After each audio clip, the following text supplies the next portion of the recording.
because we know the best way to serve Canadians is to make life more affordable today and plan ambitiously for tomorrow. I really think it's time for Canadians to vote for what you want. And in this election, particularly where it's likely to be a minority parliament, vote for what you want and see what happens. And that's democracy. With Liberals and Conservatives, you get, again and again, governments that don't choose to help people, they help those at the top. We have got to change that, and we are going to change that together. On October 21st, Sudburyans, people in Canada, have a choice. Have a choice to move forward on the progress that we made over the past 4 years, or certainly go back to the way it was before. If I'm Sudbury's MP, I will advocate for support for those who are being left behind and for investments to diversify Sudbury's economy, to strengthen the small business sector, and I hope to earn your support. Your concerns are our concerns in the Conservative Party. We want to create wealth here in Sudbury. You've got to vote green. It's the only chance we've got, so you guys can have children and they will inherit a world that's worth living in. I'm running for re-election to continue to build our communities, to find solutions to your concerns, and to keep focused on your priorities. This election is an important election to choose forward. Really, you have two choices: evolve or repeat. You can't expect to see a change if you're not willing to make one. It would be my privilege to be your next member of Parliament.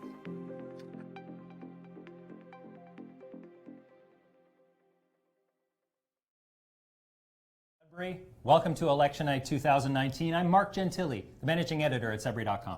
And I'm Nick Liard, morning guy and news director for KISS 105.3 and 92.7 Rock. We want to welcome you to a very special Election Night show here at Sudbury.com. We've teamed up with Rogers to bring you a full hour we've got interviews. We're going to be going live from the campaigns a little bit later on once the results go in. You can stick with us on your tablet, your mobile, or your computer. You can watch the live election results of the national race on television, but if you want the local race, stick here with us. And last time we were on the show together, it was a two-night affair. Fingers crossed that that doesn't happen again and that the results come in quickly after the polls close at 9:30. On the show, we are going to be bringing you some interaction through Twitter. So if you are on your tablet watching it, open up the tab with Twitter, use the hashtag FedVoteGS, hashtag FedVoteGS, and your comments will be on the show. I think it's actually FedVotesGS. FedVoteGS? No, votes, plural. Well, we'll figure that out in a short time. It's plural, folks. Hashtag Fed Votes with an S, GS. So out at the campaigns, we have Darren McDonald, who's out in Nickel Belt with the NDP campaign of Steph Paquette. We've got reporter Matt Durnan out in Nickel Belt with the Liberal incumbent Mark Sore's campaign. And we have reporter Kira Ferguson in Sudbury at Paul Lefebvre's campaign, the incumbent Liberal in Sudbury. And we might also have a couple interesting folks on the show as well. Mel and Chris from 92.7 Rock. They are going to be out, I think, scamming some drinks and perhaps some snacks at campaign headquarters. So we're going to throw to them for a bit of comic relief throughout the show. Oh, actually, we have a couple of Twitter comments already. At Karen G says that she has the CBC feed on one computer and Twitter on the tablet. And she's, I don't really know what she's saying there.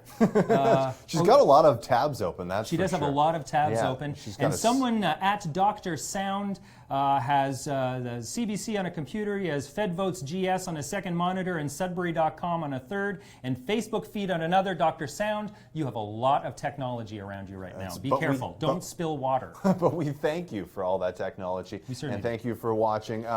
The national race. Yeah. So the national race was definitely an interesting one. I mean, it was really the leaders, the party leaders that dominated the headlines rather than maybe the policies that they were behind. But it was a very interesting race and how, you know, Trudeau went through a bunch of ups and downs, mostly downs, and, you know, the Conservatives they just weren't able to grab all that attention that the Liberals were almost throwing away. It's a bit interesting. The Liberals tend to have sort of broader support across the country. You know, the Conservatives are incredibly strong in the prairies in Alberta, and that kind of makes their national numbers look like they have a much broader appeal than they kind of generally do.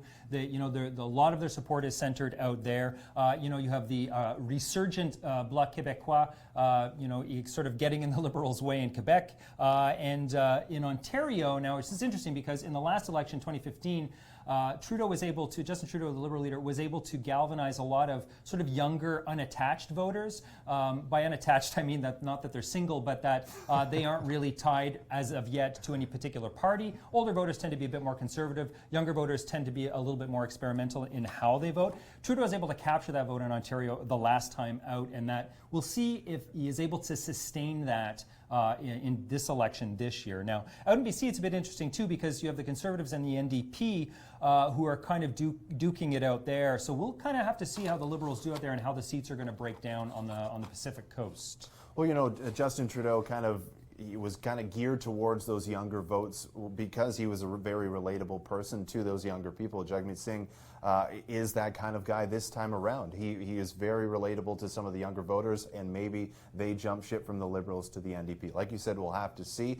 Nationally, there was some fireworks. There really was. Locally, it was a little bit more quiet. We'll call it a polite campaign trail. Very Canadian. Very Canadian, very Northern Ontario.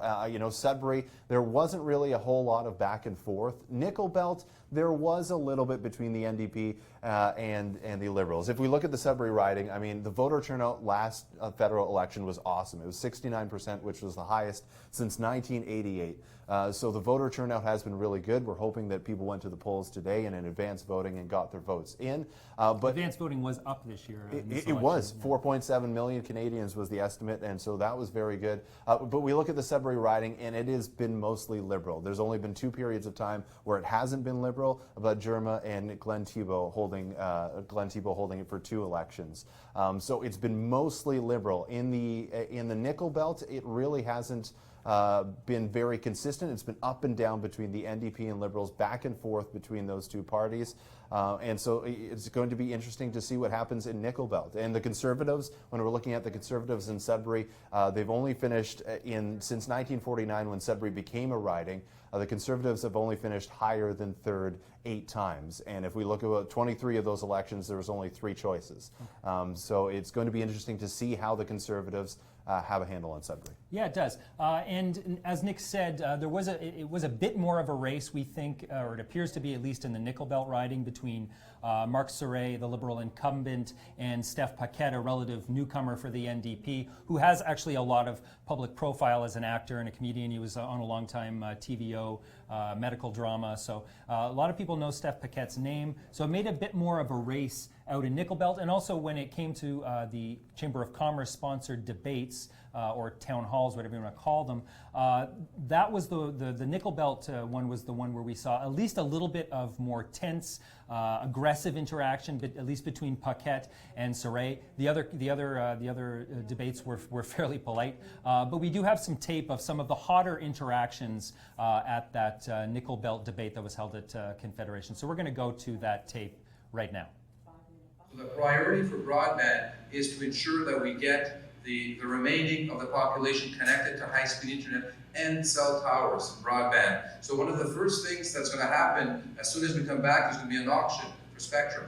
And as you know, in the past you've heard a lot of these spectrums, they're the big companies, but now it'll be targeted to get a 4th player. And everywhere there's a 4th player in the market, there is better cell coverage and there is better pricing. There's almost in coverage, but we're also working on pricing. So this is one of my priorities, and part of the Liberal government's initiative of ensuring that by 2021 that we'll have 90% of Canadians connected. And my role, working with FedNor and working with the local businesses, I met with Vianet, with Bell, with Spectrum, all locally to make sure that this is happening. I made a promise that I would step foot in every community in Nickel Belt from here to the election. And I was hoping to post on Facebook as often as I could, but my cell phone didn't work half the time. Got to River Valley, and there's still a payphone outside. And people in River Valley, my mother-in-law lives in Bispo-Tasing, and they're not even talking about high-speed internet or cell phones. Their landlines are still not fully functional. So if these companies are not even going there to fix the landlines, like you go to River Valley or even Bisco, they go, oh yeah, well, it was raining, the phone doesn't work. Everybody knows the phone doesn't work when it's raining. What do you mean the landline doesn't work when it's raining? So if these companies are not even willing to fix landlines, how can we trust subsidizing or giving money to these companies that they'll actually go in there and fix or give it? Like Monsieur Arthubies in River Valley, first thing he said, yeah, your cell phone, yeah, we were promised a cell tower here, but no, we still don't have it. There is no money to be made for these big companies. So I can't trust. Want to jump in? How can we trust that it's going to get done? I don't understand what you're saying. I mean, you can't subsidize the companies. Northern Ontario is no different than many other areas across Canada. We need to ensure the low population, so we need to have government play a role with the private sector. We need to put the conditions in place to support the private sector. Some of the big, some of the big telcos, but also some of the small players. And that's what we're doing as a government. The spectrum that's coming out right now will be encouraging, because in the past it didn't. It was the highest bidder. Whoever bought the highest bidder. Now it's going to be based on if there is a third or a fourth player in the market. And everywhere that's happened, the cell phones have reduced the bills by 25%. It's happening as we speak. We have to do more here, and the issue with population is an issue. So we need to be able to play a role federally and provincially to support companies in order to do that, because we're not asking a municipality to provide broadband. They don't have the infrastructure, don't have expertise. They need to work closely with the private sector. And that's what I've done since the beginning. Yes, we've gotten $1 million for St. Charles. We got many areas like River Valley, Cookigami. There's many areas here that we could talk to. I've had 2 cell phones, one from Bell, one from Rogers, for the past 15 years because of the area. We all know the Algoma Railway has voiced that they're going to close. This is a railway that goes through a big part of Nickel Belt. The government has a role to play to make sure the train transportation continues. The Northlander train from Cochrane to Toronto was axed, unfortunately, by the Liberals in 2012. The NDP government realizes that rails play a huge role in helping businesses bring their goods and services to market. I just want to clarify and ask a clarification to Mr. Paquette. When he talks about you're on rail, I hope you're not, because earlier you said about subsidizing big business and you're against it, but now you're proposing, are you proposing to support the U.S. company at a $40 million, because that's what your party's press release was yesterday, supporting a U.S. company for $40 million on U.S. rail. I have a solution. I hope that's not the case, because there are better alternatives than that. Okay, I thought you were going to give me the alternative. Sorry. I thought you were giving me the alternative. I mean, you can talk to Carol Hughes from Algoma, Manitoulin, and Kapuskasing, who made the. I got her right now on speed dial if you want. You can ask her. No, I'd like to talk to you first. Well, I'm not the one who made the announcement, so I'm not going to talk for Carol Hughes. Well, you just mentioned earlier about You're on Rail. So basically, You're on Rail is a company, and we do have a gem here in Northern Ontario with Ontario Northland. And I don't believe we should be subsidizing this U.S. company again. We should be putting our dollars in to Ontario Northland. We should be providing that. So this is an important company that we have here locally that we could work with. Plus the private sector. We have many private sector companies right here in Sudbury that have expertise in rail. So I just wanted to put that on the record to make sure that you clarify that point. But thank you. To our live election show, we are once again welcoming in just a couple more minutes, well, not a couple more minutes, I guess, 15 more minutes until the polls close here in Ontario and across the country. We want to remind you to use the hashtag FedVotesGS to get in on the conversation. We're going to be reading tweets live throughout the show, so I think we have one right here. Yes, we do, from @double_B. @double_B, is that double bubble? I wonder. Anyway, that's neither here nor there, just disregard. @double_B, watching on Sudbury.com, voted weeks ago in the advance polls. Way to get a plan well, get out there in advance of the thing. That person is the heir to the double bubble fortune. Oh, right. Yes. Excellent. That's good to know. Yes. So what are we doing now, Nick? We are going to recap kind of what we talked about, in terms of a minority government. So there's a very real possibility that there could be a minority government this time around. We're coming off 4 years of a Liberal majority government. They swept across the country. We watched it the last time we did a federal election show. And you know what? It's going to be different this time around because all polls are predicting that it's going to be some sort of a minority government, one way or the other. That's true. The polls are looking that way. It could go either way. Are we supposed to be visiting with someone at the moment? We might. Do we have them standing by? We do have them standing by. Cool. All right, Mel and Chris. We're going to come back to that minority government talk in a second. See that? That's what we call a tease. It is. Yeah. It's good. You did that well. So 92.7 Rocks, Mel and Chris are live on location at Spacecraft, Paul Lefebvre's campaign headquarters. And they're there with Kira Ferguson, reporter from Sudbury.com. So let's go see what's going on over there.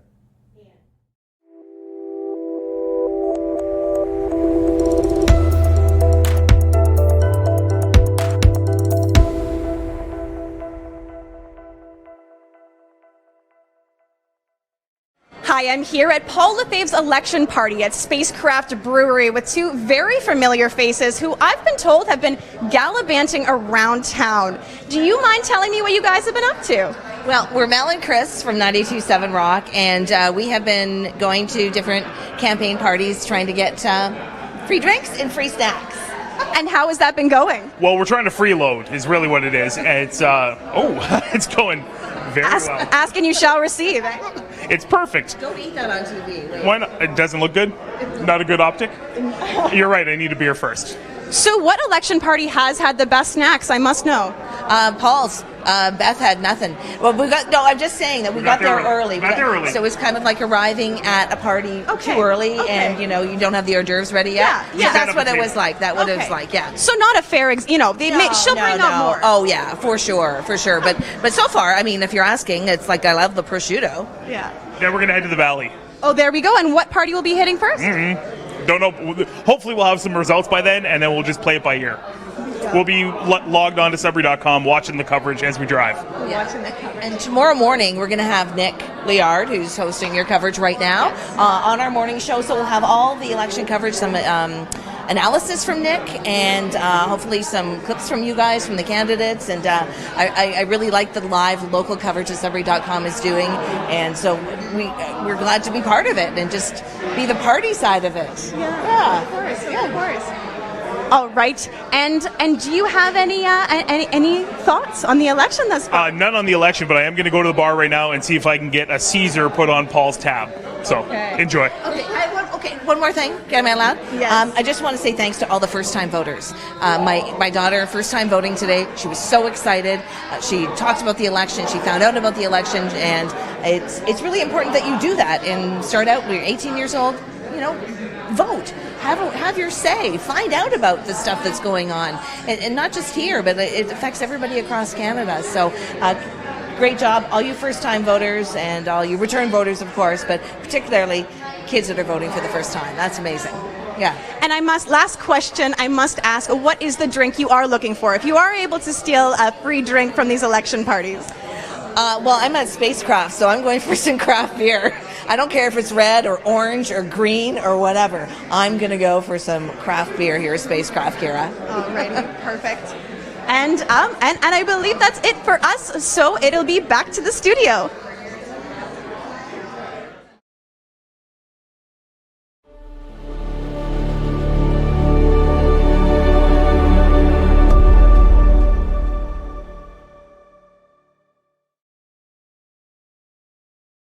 From 92.7 Rock, sounds like they're having an awesome time. Hopefully they are able to get some drinks and maybe some food.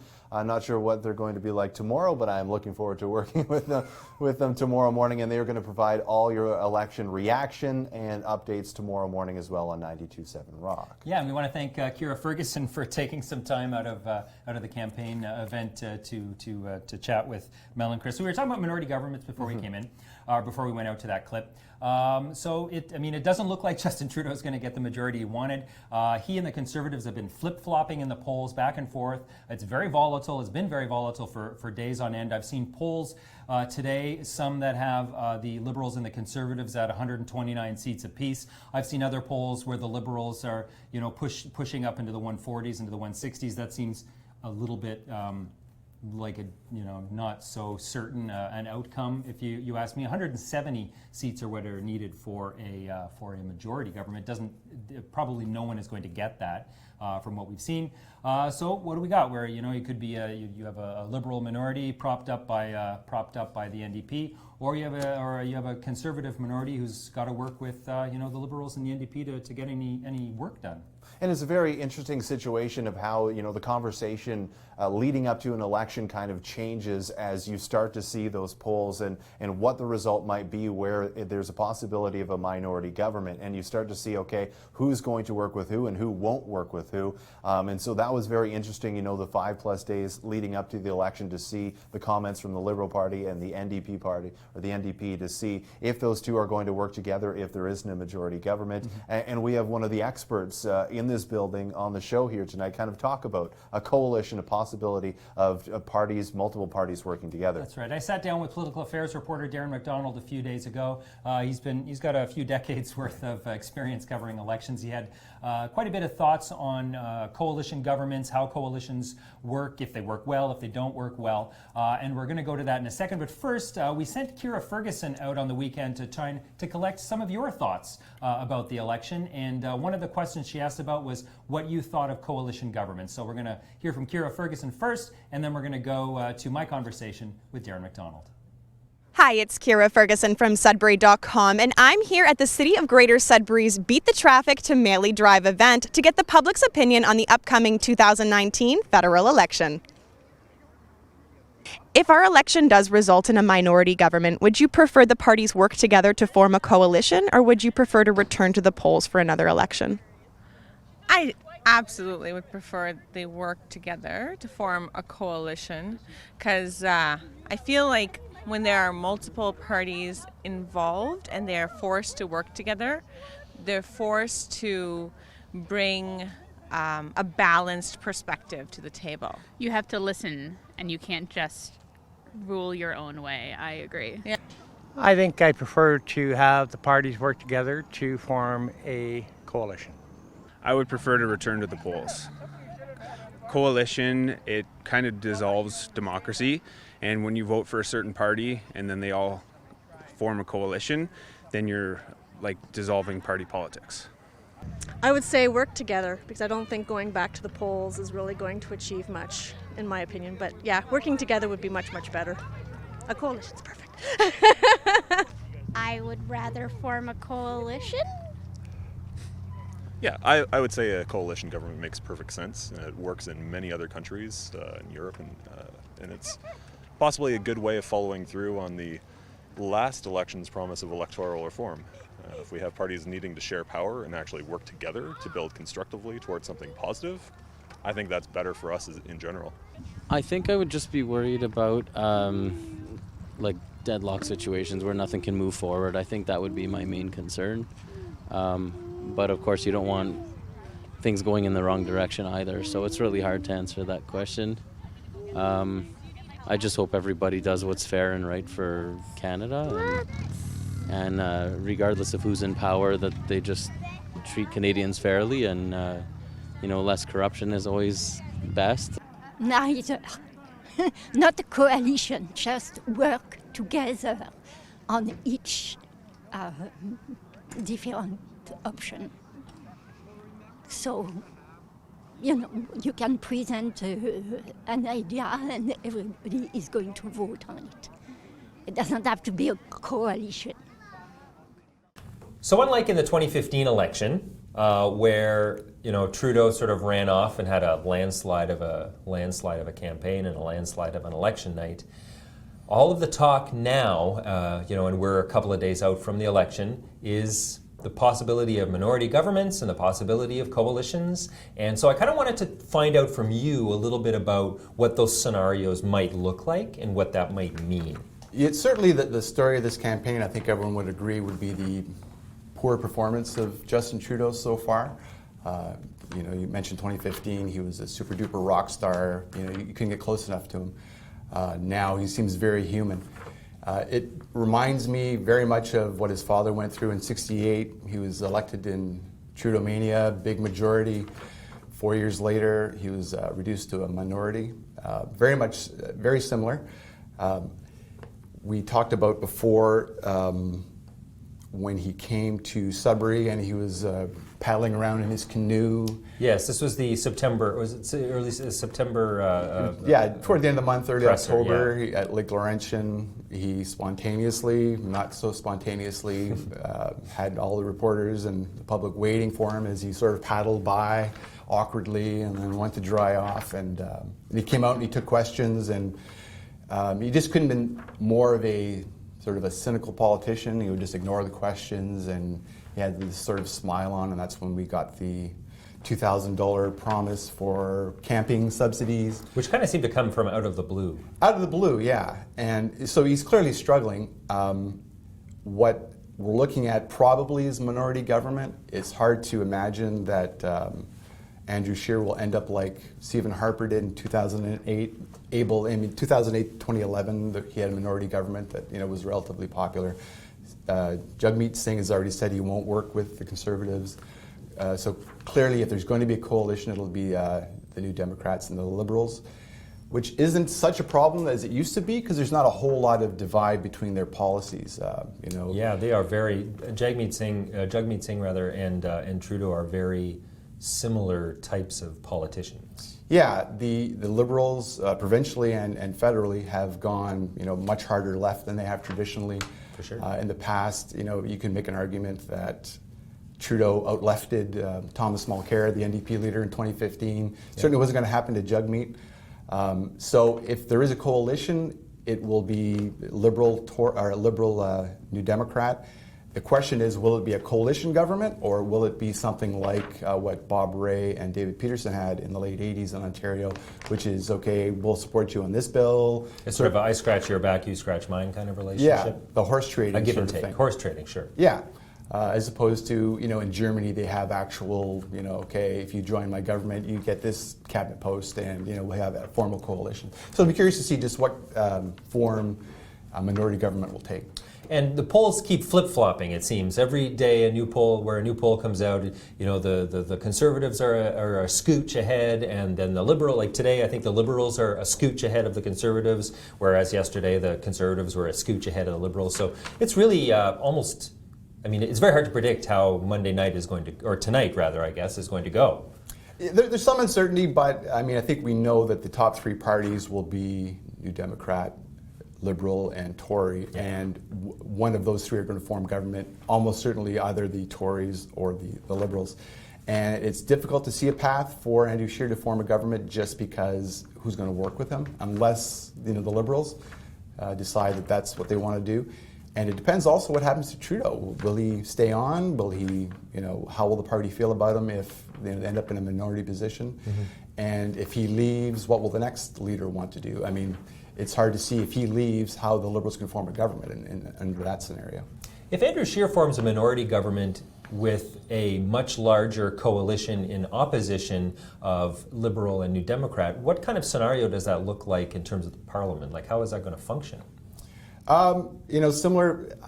I would say that Scheer is no more right-winger than Stephen Harper was, and he was able to, govern for 3 years and actually got a majority in 2011. So it worked out quite well for him, and I'm thinking Scheer would probably like a scenario like that. What you've seen from Scheer is a certain amount of pragmatism in this campaign. He's talked about how he's not going to reopen abortion, he accepts gay marriage and those sorts of issues. So, you can see him maybe moderating his position a little bit to try and recreate the Harper scenario where he's able to work with the other parties for a few years. Canadians get comfortable with him in that role, and then he goes into an election with a lot more credibility. Sometimes people have sort of a knee-jerk reaction about coalitions, that coalitions are not necessarily a good thing when it comes to a national government or to a government. Can you talk a little bit about whether or not that's actually the case? Like, how well do coalitions tend to function? Because they're not uncommon in other countries. Well, I think, as you pointed out, at least when I was becoming politically aware, the model was always Italy, which seemed to have new government every few months. They had the pizza parliaments, with so many, and that was because of their electoral system. In Canada, we don't have a long history of coalition governments, but we have certainly governments that are able to sort of hang on for a couple of years, mainly because the the voters don't want another election. So it really depends on the mood of the country, how well they work together. If Canadians, don't want to go back to the polls, they'll normally find a way to work. But whoever does end up leading the government will have to obviously temper their policies. And I think a lot of people actually who maybe weren't a big fan of Stephen Harper liked the Stephen Harper government from 2008 and 2011, which I think is generally viewed as quite an effective government. People forget that that was the time when the American economy collapsed. Remember the massive stimulus? Crisis. Yeah, and Canada was in a good position because we were very fiscally sound at the time. We didn't, have the kind of deficits that we have now. So we were able to spend, a massive surplus into the economy. We rode out the storm, and Harper benefited in the end. And I think that's what scenario, as I said, Scheer is hoping for. Excellent. Thanks, Darren.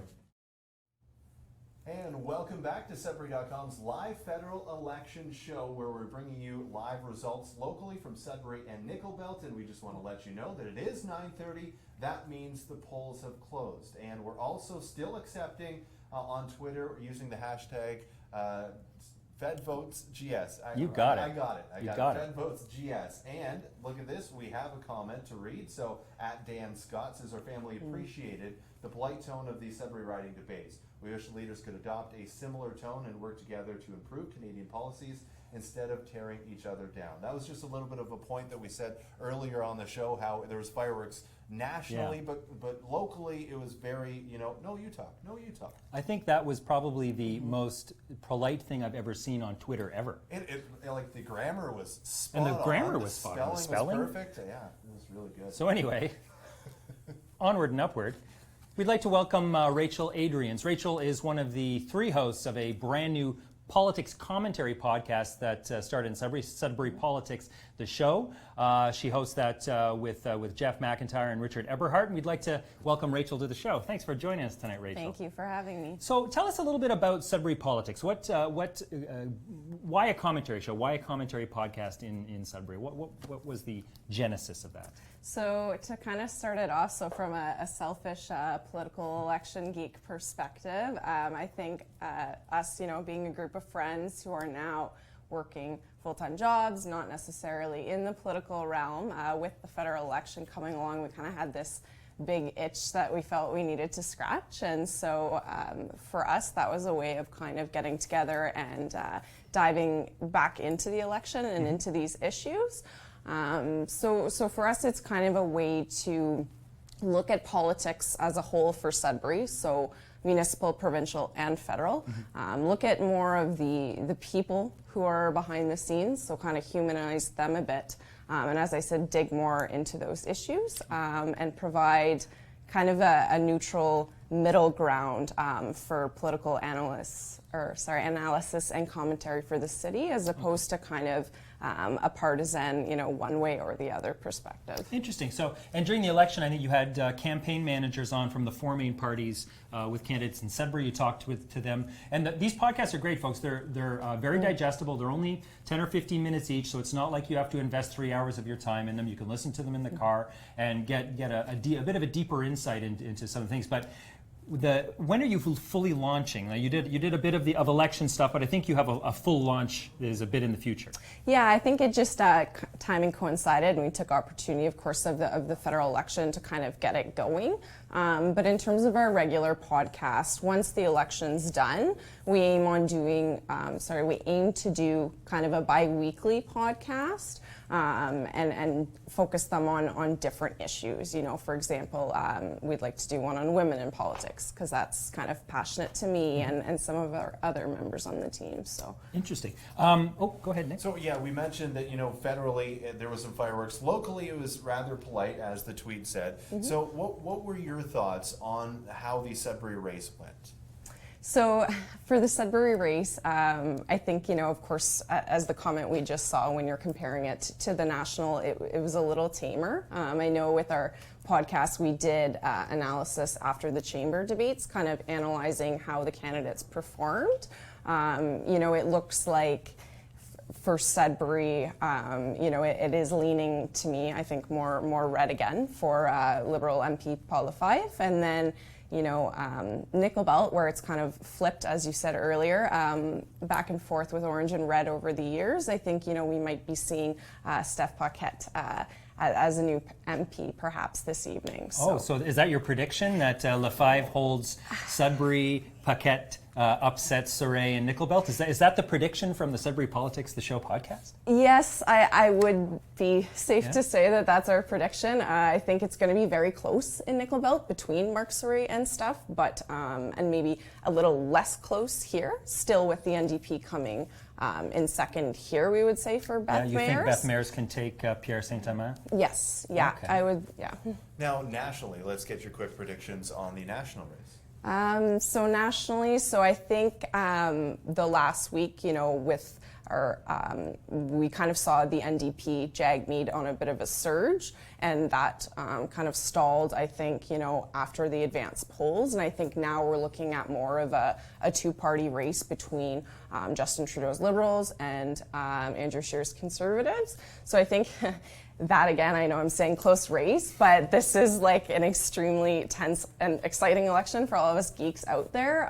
So I'm, I think me and the show as a whole, we're predicting a Liberal minority nationally, and that's what we're thinking there. I mean, the positive when it is a close race, I think it does draw more people out to the polls. If the majority of Canada don't know, okay, it's one party, there's no reason why I need to go out and vote. If it's a close race and you really feel that your vote can make a difference, hopefully that shows in the polls. Yeah, absolutely. I think the fact that there was 4.7 million people that came out to advance polls, my voter turnout bells were totally thrilled about that. So yeah. Excellent. Well, we want to thank Rachel for joining us on the show tonight. If you want to plug your pluggables, where can someone find you if they're looking for Sudbury Politics, the show? For sure. So social media wise, we have pages on Facebook, Instagram, and Twitter. So we have our videos kind of from the debate there and the analysis we did, and as well our predictions for the election tonight. Kind of we piece them out by region, and then the podcast itself, we have them on Spotify, Stitcher, I believe, if I'm saying that correctly. Richard might go back on that. So all the campaign manager episodes are on there, and going forward, all our bi-weekly podcasts will be there as well. Excellent. Thanks very much for joining us, Rachel. Thank you.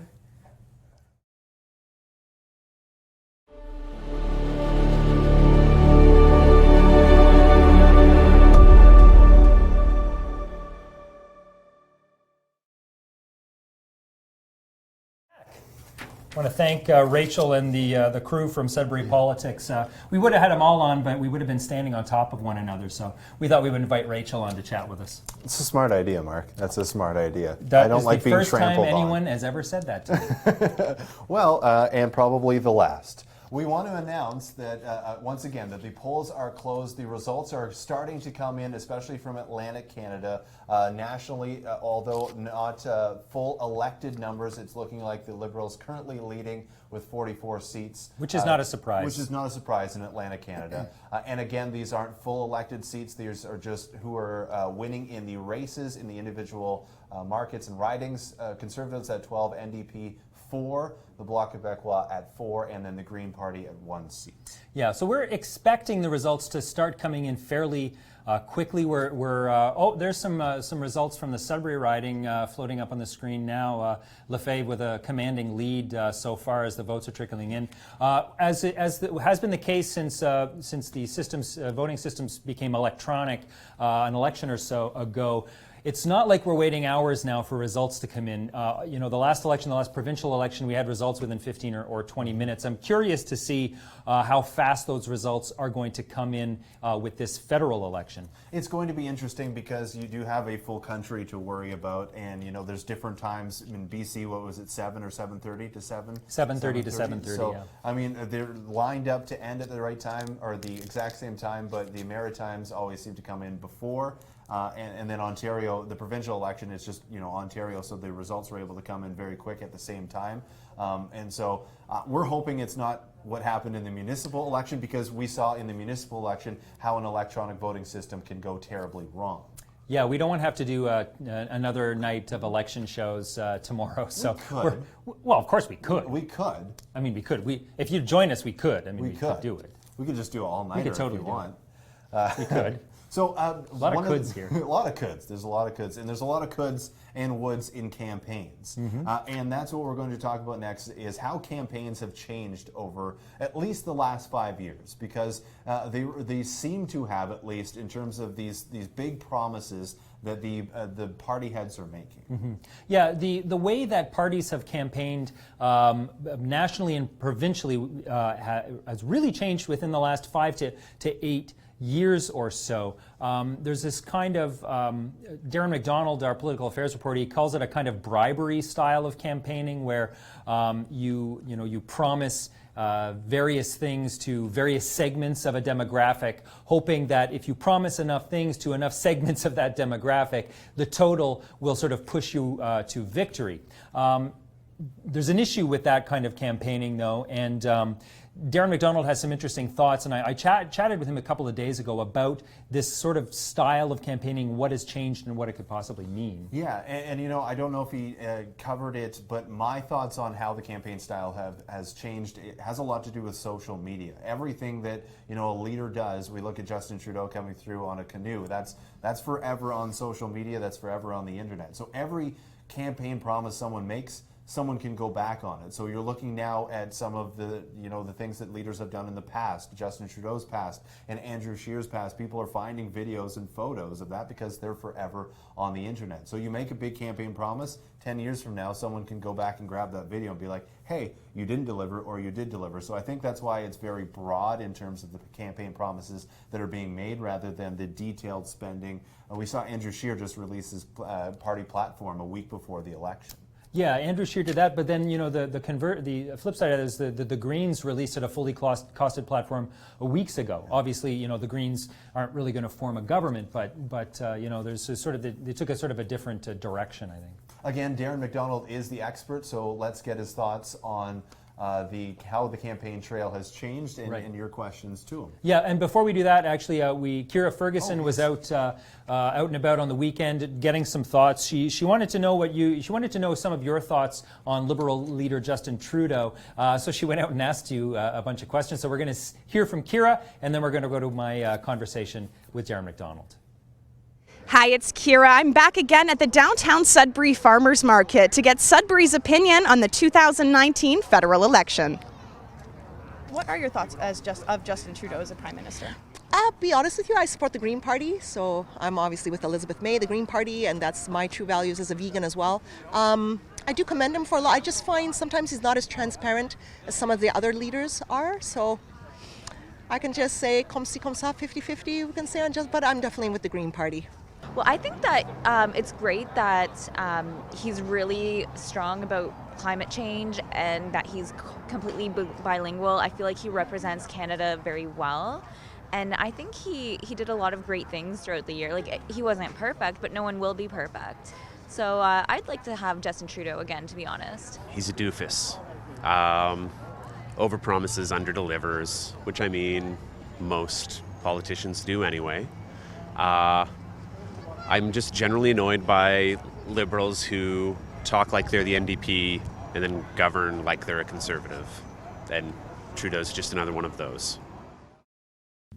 We talked a lot about how campaigning has changed in recent years, both nationally and provincially. We've seen parties taking their message to the electorate in a very different way. And I think you have called it, and I don't know if this is originally your term, but you have called it a kind of bribery type of campaigning. Can you kind of explain what you mean by that? Yeah, it's when governments don't craft policy or an election platform according to how they want to govern so much as how they believe the public will react. So they make spending promises based on segments of the population. You saw it a lot more in the 70s under Pierre Trudeau when the early deficits really skyrocketed. But when inflation went out of control and we ended up in a big debt crisis, governments weren't able to do that anymore. It was more about who can keep the fiscal house in order. But since 2008 and the financial crash, Interest rates have been, historically low for the longest time, and governments are now really addicted to cheap credit, and that enables them, when they go to campaign, to make really expensive spending promises that won't have the same sorts of consequences, and the public is more willing to accept that again. And we saw that really crystallize in 2014 under Kathleen Wynne, when she won the surprise majority, under a campaign led by Patricia Sobera, someone who we all know, where they campaigned on promises of big spending in the first 3 years, but by the fourth year, somehow we're going to balance the books. We'll get things in order, which is a recipe for disaster. It's a great way to get elected, but it makes it very difficult to get reelected. And we're seeing that with Trudeau. Trudeau actually took a lot of Kathleen Wynne's staff in 2015 in that campaign. Almost identical, lots of big spending promises, sort of riding per riding. You may remember Wynne promised, Mealy Drive for Sudbury, almost, just a piecemeal, sort of putting all these promises together.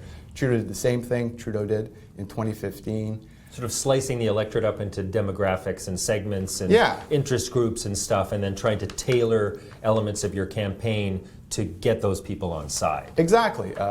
And that works great to get elected. It makes it very difficult to get reelected, because how do you turn these spending taps on for 3 years, turn them off, make some difficult budget choices, and then head into election? No government is ever going to do that, but that's what they promise. So then you get the twin choice of either breaking your promises or trying to go into election with big budget cuts. And Trudeau has obviously faced that problem this time around. This time he's got a record to defend. He's got broken promises to explain, electoral reform, scandals. The blackface scandal has certainly kicked his butt. And even though the economy is doing well, we talked about that Bloomberg article where his commitment to gender parity, improved the number of executives female hires. The way we're transitioning from a resource-based economy to a technological one. So normally when the economy is doing well, the old saying is it's the economy, stupid. Well, in this case, the economy is doing very well, but Trudeau is not. And I think it's a result of this style of campaigning where you promise everything up front, and then once you deliver, you've got nothing left to offer. Yeah, it's true. And just as a bit of an aside, it's almost like, they sort of created this cult of personality around Trudeau, and now the election has not become about liberal policies or liberal successes over the past 4 years. It's actually become about whether or not Justin Trudeau sort of lived up to the hype that they could have created around him. Yeah, is he who he said he was? And I think that's why the blackface scandal hurt him more than the SNC-Lavalin scandal, because that was his brand. He was the uber-sensitive, modern male who, was different from, was doing politics different. And then he comes around this campaign, we mentioned the camping subsidy promise. It's just a really almost a crass attempt to buy votes, and people are seeing through it. And what's also hurting him is Jagmeet Singh, who is being viewed now almost as Trudeau was in 2015. I think almost the comment of the campaign so far was when the blackface scandal emerged, and Singh talked about how people shouldn't give up on Canada. Other people of color shouldn't give up on Canada. And that was, the most inspiring message we've heard so far. And I think a lot of the people who believed in Trudeau in 2015 are now looking at Singh and saying, well, maybe he's the guy, because he's coming across a lot more sincere. Interesting. Now, this kind of bribery politics, I think has an effect on voter cynicism. If you can't live up to and voters are obviously already cynical about politics. They're cynical about politicians. They're cynical about the media. And when you create these, you craft these big promises that you're going to deliver, and then you either break promises or you can't rein in your spending after the fact, cynicism deepens. Exactly. And worse, when you're relying on these kinds of promises to deliver ridings, you end up with situations like we have here in Nickel Belt. I was at one of the rallies, and one of the political operatives I was talking to said, what campaigning really is about is, what did you get me? What did you bring to the riding? And Saray was able to, in this campaign say, I brought this, I got this, and and the Liberals have a good track record of They bringing. really do in Nickel Belt and in Sudbury. Both of them been able to deliver quite a bit for the ridings. Oh, exactly. But when you're in a position where you're not going to be in the government and you can't deliver that anymore, then what's your selling point? And that's, I think, the situation that Saray is facing. That's why it's a close race out in Nickel Belt. And if the Liberals aren't going to form government, then what's his argument at that point? And that's a traditional bellwether riding, as we've talked about. It goes back and forth. And since '68, almost without fail, when the Liberals are in power, Nickel Belt is Liberal, and when they're not, it's New Democrat. So how Nickel Belt goes could very well tell you how the rest of the country will go. Right. So if Mark Saray loses this election to NDP or Steph Paquette, it could be the death knell for the Liberal Party of Canada when it comes to forming government. It's been a reliable canary in the coal mine, Nickel Belt, for decades. Thanks, Darren. Welcome back, folks. I want to thank Rachel Adrians from the Sudbury Politics, the show podcast, for joining us. Polls are trickling in slowly. They are a few of them reporting now, so we're looking. We see some numbers trickling in, but we're not near some result. We're not near results yet. No, and in fact, here in Sudbury, it's 9:50, so they've been closed for 20 minutes, and just 2 of 209 polls have been tallied for the Sudbury riding. So it seems like, unless barring some just quick induction of the votes, that we're going to be here for a little bit longer at least in Sudbury and Nickel Belt. In Nickel Belt, 0 of the polls have been tallied so far, so we have no results for Nickel Belt. In Sudbury, it looks like Paul Lefebvre has a bit of a lead so far. But again, there aren't that many votes that have been tallied yet, so those are still trickling in. So we got some comments on Twitter. Yes. At Frank Bach, who's former Sudburian, now in Los Angeles, says, at Mark Gentili, tuned in from Los Angeles, enjoying the show. Thanks to you and Nick, and congrats to Paul Lefebvre for the win. Well, we'll see if that happens, Frank. We'll see.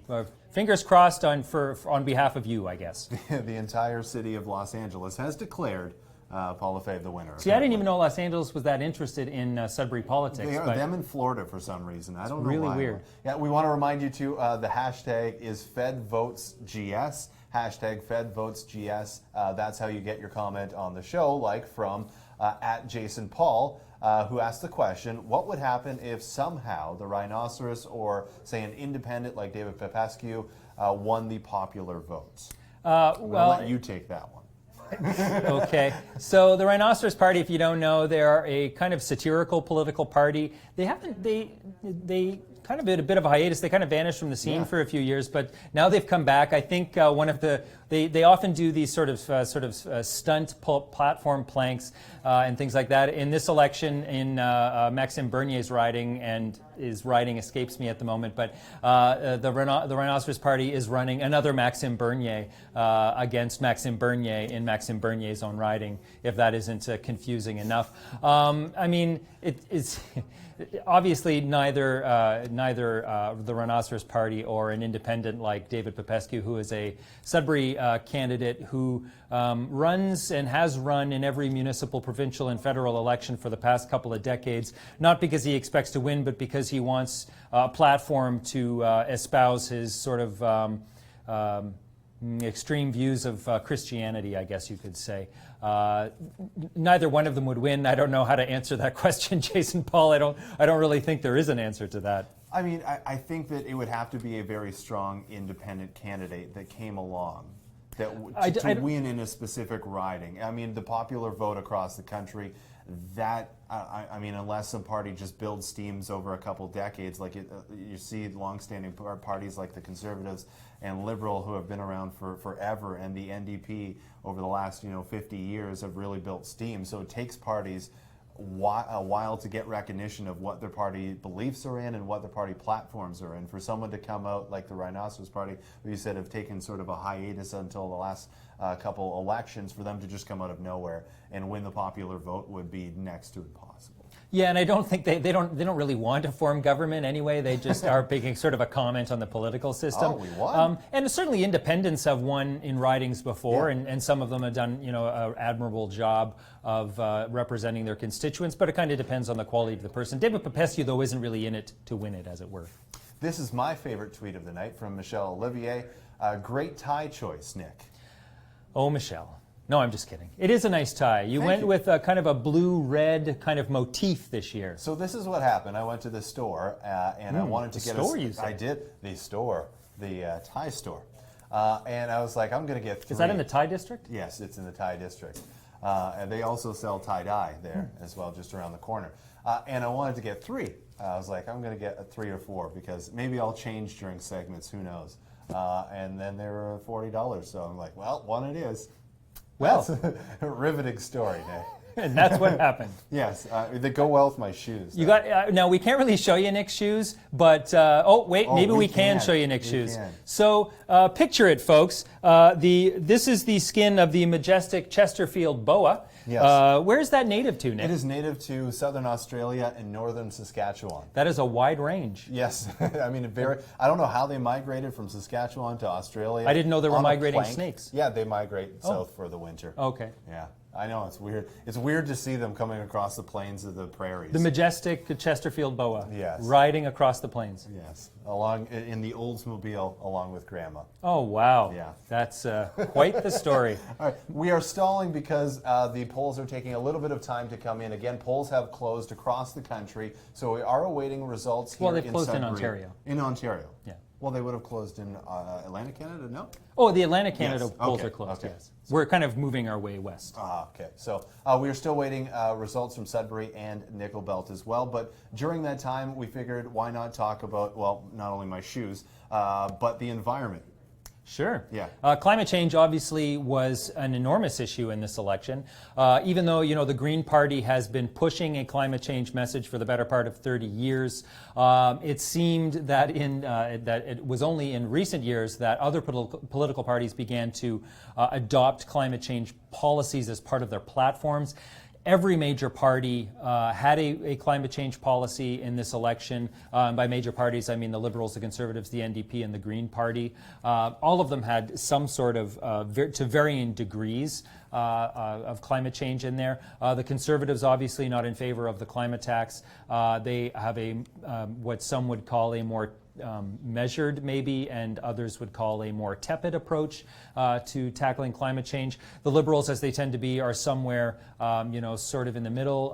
It's somewhat aggressive, but the Liberals are have tried to balance climate change issues while still, trying to protect Canada's oil and gas industry, which is a huge segment of the economy, although not as big as it used to be. And of course, the Green Party and the NDP have a much more aggressive approach to tackling climate change, particularly the Greens, who want to cut emissions by 60% in just 10 years. The biggest positive is what you said off the start, in that every party, every major party, has some sort of plan for climate change and the environment, which was huge.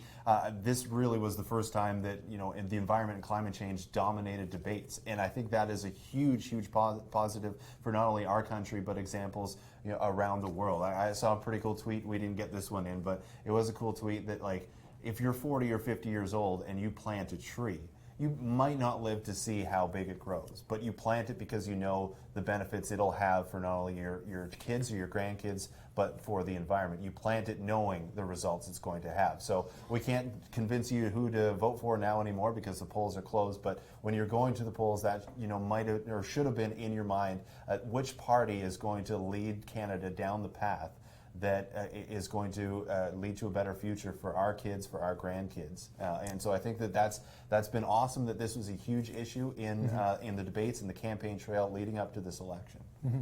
And of course, there's still, while climate change is sort of broadly accepted by most of the population, Maxime Bernier's party, although it's not that they were climate change deniers as such, but they did seem to attract. And I'm not saying that the People's Party of Canada are a climate change denier party. I'm not saying that at all. What I'm saying is that they did seem to attract candidates who were a bit more, shall we say, on the fence about climate change. Anyway, they're Maxime Bernier may win a seat tonight, but I don't think he's going to draw much support beyond that for his People's Party. Well, it'll be interesting. Do you want to go to the video now, and then maybe climate change? About climate change? Yeah. Then we maybe can talk about it just a little bit more off the end. Sure. So this was just a kind of a highlight reel of throughout the debates locally what candidates had to say about the environment and climate change. And before we go to that, we have another streeter, Kira. Yes, we do. Kira Ferguson was out and about on the weekend again, getting your thoughts on climate change. So we're going to hear from Kira Ferguson first, and then we are going to go to a best of climate change from the debates. Hi, it's Kira Ferguson from Sudbury.com, back again to get the public's opinion on the upcoming 2019 federal election at Algonquin Road Public School, where they're currently hosting their annual Halloween Fun Fair. Climate change has been a big topic in the upcoming election. Yes. How aggressive do you think parties should be about their climate change policy? I think they should be extremely concerned about the climate change, because you know what?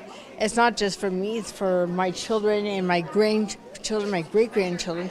That way, they have something to live for.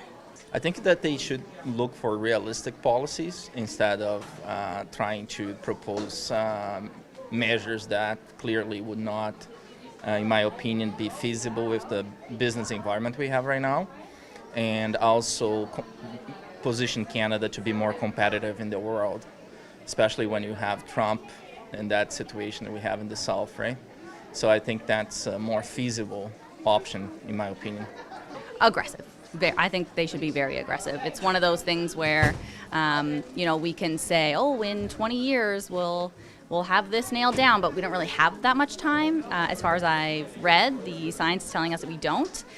So while there are lots of issues to be dealt with, across the board, there's always going to be priority issues. I think ensuring that the place that we live is going to sustain us is kind of the number one thing that we should be concerned about, with obviously everything else kind of close second. Well, I think climate change is a really important thing. I'm a biologist, so I think climate change has been really happening. I mean, all our data that we have suggests it's really a serious thing. So all the parties have to be attuned to that. On the other hand, I think every country has to use its resources and balance. It's a management issue, I think, of how do you balance climate change and the impacts of that, and also maintain some sort of economic benefits to the population, stuff like that. So I see it as a balancing act. And I think each party will balance it slightly different, some a little more in one direction, more in the others. But we have to address it, there's no question about it. So. Who you're going to send to Ottawa who's most concerned about the environment? It's me. There's no doubt. It's me, it's the Green Party. Lowering our carbon emissions means getting off fossil fuels, and that needs to be step number one. So no new pipelines, no new developments in natural gas, banning fracking. I know it seems very daunting. A lot of people challenge us on it and think it's not possible, but the technology exists. If you look at the history of development of any kind of technology, we're not using, nobody's using first generation iPhone. Nobody's using the first radio or TV that ever came out. So renewable technology as it is now, it exists, it's very efficient, but it's only going to get better. One of the things that Sudbury has in spades that we can utilize is actually the geothermal power or geothermal potential that exists under our feet. Our mines are hot. You don't live in this community very long before you run into a miner and they talk about how hot it is down there. We have the technology, we can turn that heat into electricity. As we're building the necessary metals that we need to further the green electric economy. We do need copper, we do need nickel, we do need lead. All that is so important for moving ahead. As a government, we've eliminated 8 out of the 9 fossil fuel subsidies. I just want to make sure that's part of the record. It's climate change is a reality. We have to listen to the scientists, and we need to keep moving forward. And that's why we put it in a plan. We actually, the last 4 years, we are the government that has done the most to address climate change than any other government in Canadian history. But as we are transitioning to a low carbon economy, we need battery powered vehicles. That's why we need nickel, we need copper, of which we have lots in the ground. Actually, we have grade 1 nickel right here. That's where we're seeing more exploration in the basin, 3 new mines opening in the next 4 years. So SAMSOFT, for example, the supply and services industry has in Northern Ontario 500 small and medium businesses that export all over the world. And a lot of these businesses today are transitioning, are producing vehicles, batteries here in Sudbury for mines all over the world. So our government has committed to lowering the tax in half for them. So small businesses from 9% to 4.5% to incentivize them to even do more, because there's a huge market worldwide for that product. We need to put more zero-emission vehicles on the road, but it's a catch-22. It's a tough. This energy is a tough one. North America is facing a 700-ton electric vehicle battery problem from here to 2035. We don't know what we're going to do with all those batteries. We don't have no way to reuse them or recycle them. So that's why energy is such. I'm no energy expert. I'm not going to pretend I am. And that's why it's such a tough one to figure out, because you want to retrofit and be zero emissions, but if in the long run, everything we use has to go somewhere at the end of the day. I think more research needs to be done to know which would be the more affordable but also sustainable way to ensure energy is done in Northern Ontario and Canada. I'd just like to re-emphasize that we are not climate change deniers. I'm saying right out front that we are planning on cutting the carbon tax. We feel that the carbon tax is actually has a very negative effect on our economy. But what we are focusing on is on innovation, research and development. And we believe that I think the problem is many people see the only solution is the complete elimination of carbon, and not the reduction of carbon emissions.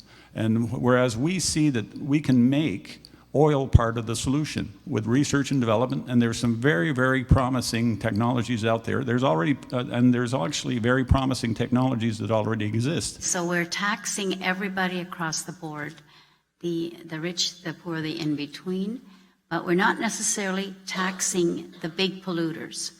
So how is it that your gas and your home heating, your groceries costing more? I'd like it demonstrated to me exactly how that reduces emissions. I'm not convinced that taxing all of us and it makes life a lot less affordable for all of us. And does it really? I mean, education, I think, is more efficient way to teach the electorate, to all the citizens. So let's try and reduce.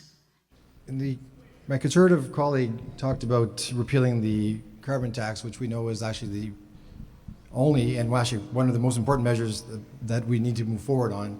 And what we've noticed by Conservative politicians, certainly from Ontario, with these stickers at the pump, they don't tell the full story. They tell half the story. Tell the part of what the cost is, but they don't talk about the rebate of what people are getting back on their tax returns. So my question to my colleague is, why are you misleading Canadians with how the carbon tax functions? Obviously, on a sticker you can't give a lot of information, but what I'd like to say is one of the things where there is misinformation is also on the refund of this. $117 million only in Ontario is not being returned to the consumer. And the other thing I'd like to say is when you look at the refund for the carbon tax, there's a lot of things that aren't really calculated in there. The price of your groceries that goes up because of the increased costs in transportation. One thing I would like to really make a point on and underline is that we are going to respect the Paris Accord. It is a commitment. It was a commitment on the previous Conservative government, and it's a commitment of our government. So I've noticed at debates that Bill, my Green colleague, likes to take swipes at the NDP, and I never fight back, but I just want to ask all of you, if you could afford a zero emissions car, would you buy one? Yes, and if you could afford to put solar panels on your house, would you do so? Okay, so it feels a little bit to me at times when I listen to my colleague that he has said that he walks the talk because he has been able to implement these things. And my Liberal colleague here 2 days into the election dropped 40 or 50 or 60,000 to buy a zero emissions car. Now, you compare that to the fact that in Sudbury, half the people are living on less than 50,000. So the NDP wants to make environmental choices accessible for everyone. That's the difference, not a boutique issue.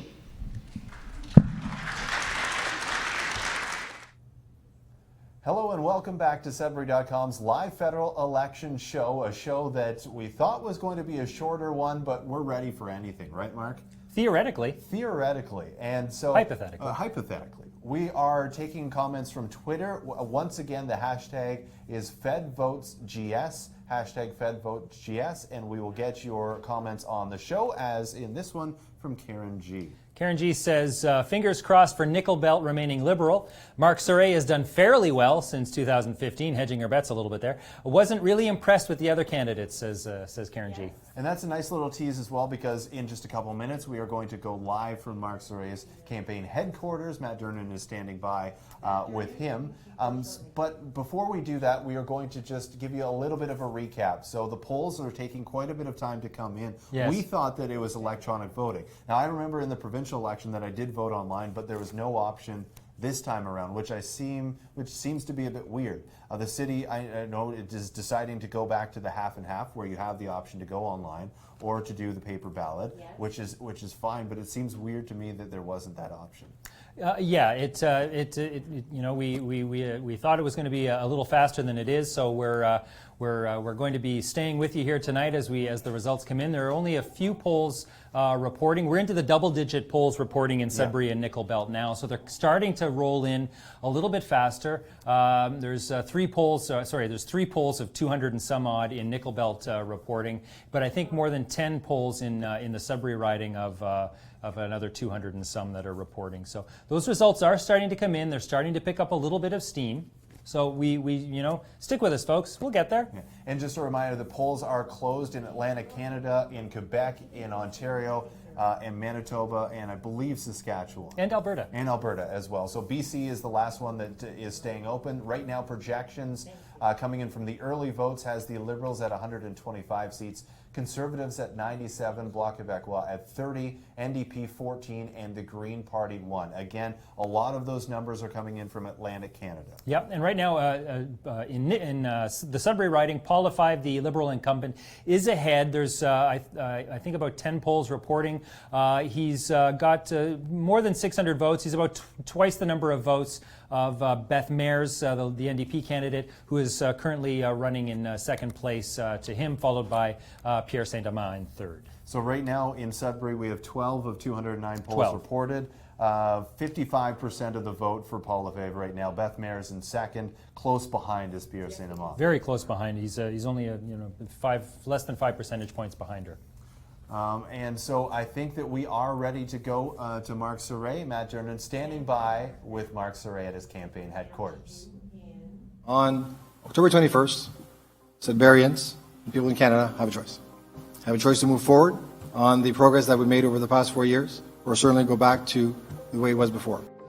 The world looks upon Canada. The world needs more Canada. And I really want to be your voice to continue delivering that for Sudbury. Merci beaucoup.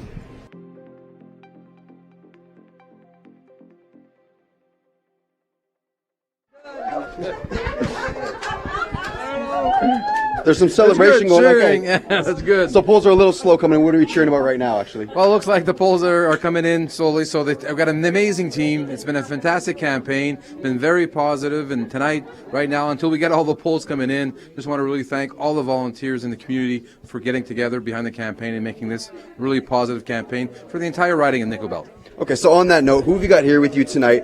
What's the general mood? When we just came in, there was a bunch of cheering here going on as they posted your numbers. It looks like you do have the lead at this point in time. So what's the mood right now? How are you feeling? Oh, I'm feeling really good. I mean, this is the campaign office here that we've opened up, and all around Nickel Belt. We've been traveling, meeting with people, knocking on doors, making calls, hearing the concerns of people in Nickel Belt. But tonight, right now, before the polls come in, it's really thanking all the volunteers, thanking all my team. They've been amazing throughout this entire campaign. Right. Now, in 2015, you were running against an incumbent in Claude Gravel, right?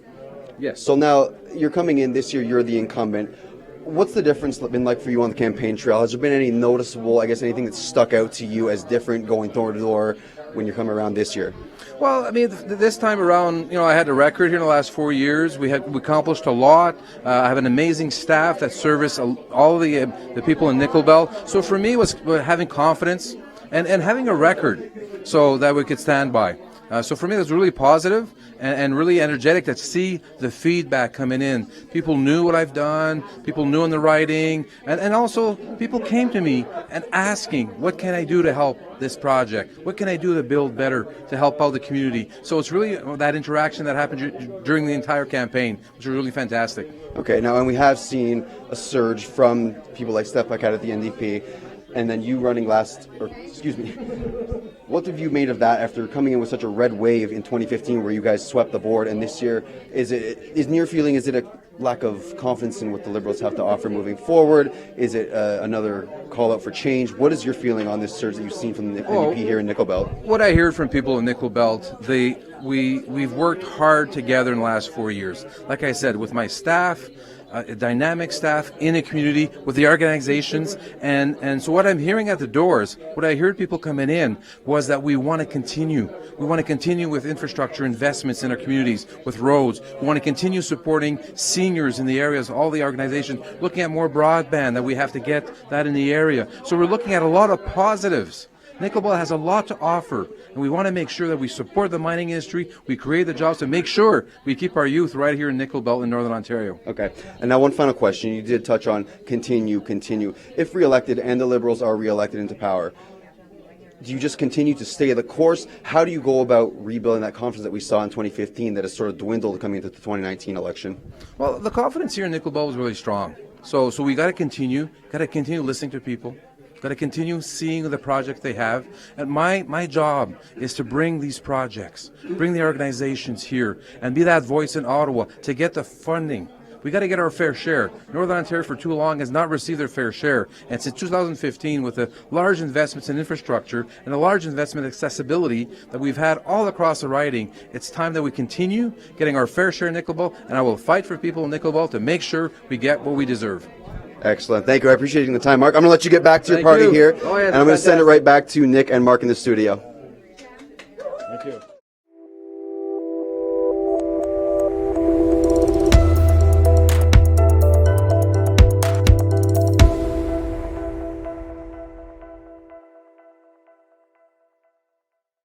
Thank Mark Sauret for making some time for us while we wait for these poll numbers to come in. You notice Mr. Sauret talked a lot about how the reception at the door, how much he's really enjoyed being an MP. Apparently, he seems to really have liked his job in politics in his first term as a member of Parliament. Well, Nickel Belt is an extremely interesting area because it is so big. It's massive. There's for every 100 square kilometers in Nickel Belt, there's 3 residents. In comparison to Sudbury riding, for every 100 square kilometers, there is 100 residents. Or for every square kilometer, there's 100 residents. So it is a huge, vast area where you have to go, and every different community has different needs. He's talked about it throughout his campaign, as well as Steph Paquette, the need for broadband, the need for internet, how landlines hardly work in some places. And Steph Paquette talked about it when they were going back and forth with him and Mark Sauret, that if it rains, sometimes the landlines don't work in certain communities. So Nickel Belt is a very interesting riding, and I don't know if we want to talk a little bit more later down the line when we have some time about the correlation between Nickel Belt and federal, and whoever wins Nickel Belt usually comes up on top in the federal riding. But we have some results from Nickel Belt, just 12 polls though in right now. Or 8, sorry, and there you go. Okay, so he's got Mark Sauret has a slight lead with only, as Nick said, 12 polls reporting. We've got Sauret is in the lead with 43% of the vote currently, and Steph Paquette 26% coming up behind. But Aino Lamon in the Conservative is actually doing quite well. She's holding her own in 3rd place and is not too far behind Paquette. We just had a nice little jump there, so it went up from, I think, 8 polls to 15, so a couple of the votes. Slowly but surely the votes are starting to come in. Just quickly, we're going to go back to Twitter because we are using the hashtag Fed votes GS. A big shout out to my friend Joey in Hamilton watching, and Riley and my friends in Sudbury who are tuning in to the show. Karen G's been pretty active. Are you personally plugging your friends? That guy, I just got the notification. So. Oh, okay. Karen G. Karen G, who's, thanks for sticking with us, Karen G. We really appreciate your thoughts and your comments. Karen G says, it's still much too early to predict anything. Need more polls reporting before I'd hazard a guess at anything. Words of wisdom, folks. It's true. There aren't enough polls in really to get to hazard a guess at how this thing is going to turn out. But we will stick with you until till the bitter end, till we find out what's happening. And I think we're going to go out to one of the other campaigns right now. We're heading back to Nickel Belt, but this time we're going to the NDP campaign party of Steph Paquette, where we have Darren McDonald is going to be speaking with actually a blast from the past, if you will, former Nickel Belt MP Claude Gravel, who held the riding for the NDP at one time. So we're going to go chat to see Darren's chat with Mr. Gravel right now. Really, you have two choices: evolve or repeat. You can't expect to see a change if you're not willing to make one. On October 21st, vote Steph Paquette. It would be my privilege to be your next member of Parliament.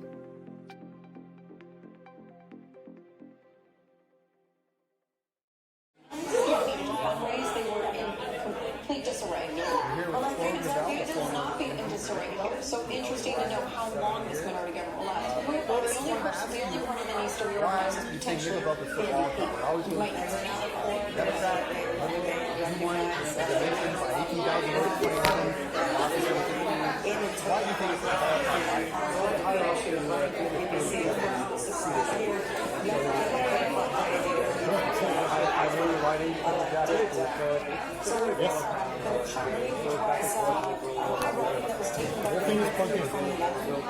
And again in 2015, that was Tom Sample last year. We did 5. Those students who went in 2011. It's on a cell phone.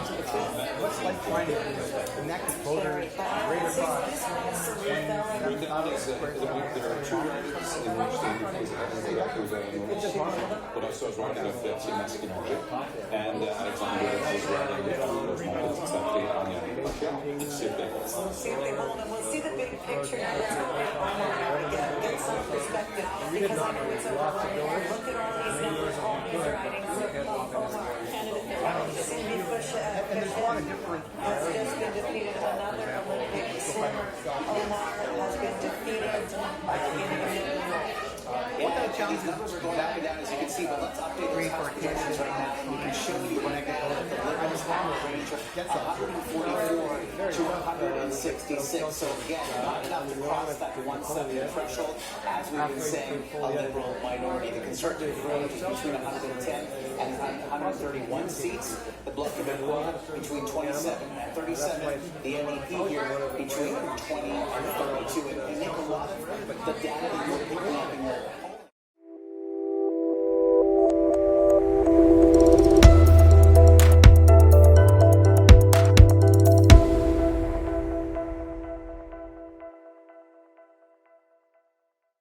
Well, that didn't work. All of the fun of live, folks, is that sometimes you have to deal with technical difficulties and mouth difficulties while you're on the fly, which is what happened with our interview with Claude Gravel. Had a little bit of sound issue there, so we're going to sort that out. And in the meantime, stick with us. We're going to go back live to the campaign shortly. But we were talking about the environment before we headed out there, Nick. Yeah, one of our favorite issues to talk about is the environment and climate change, because it was such a hot topic in this federal election.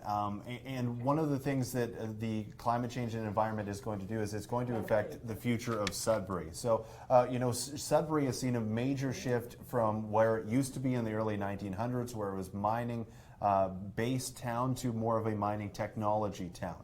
And with that, as technology has progressed, we've come across electric cars, and what powers the battery for the electric cars is nickel. And we've seen a surge in nickel prices over the last little bit. Experts are predicting that it's only going to continue to get higher the more electric vehicles are are supported throughout the country and in Ontario. And so that's going to be an interesting thing for Sudbury, because Sudbury may end up being one of the major focuses going forward, as it was in the World War II era with nickel. But then at the same point in time, I believe Steph Paquette brought it up when talking about the environment in the back and forth debate with Mark Gentili, is what do we do with these batteries? Because right now, I mean, a lot of people don't know how to correctly get rid of batteries. They go in the garbage and then they're in landfills, they seep into the environment.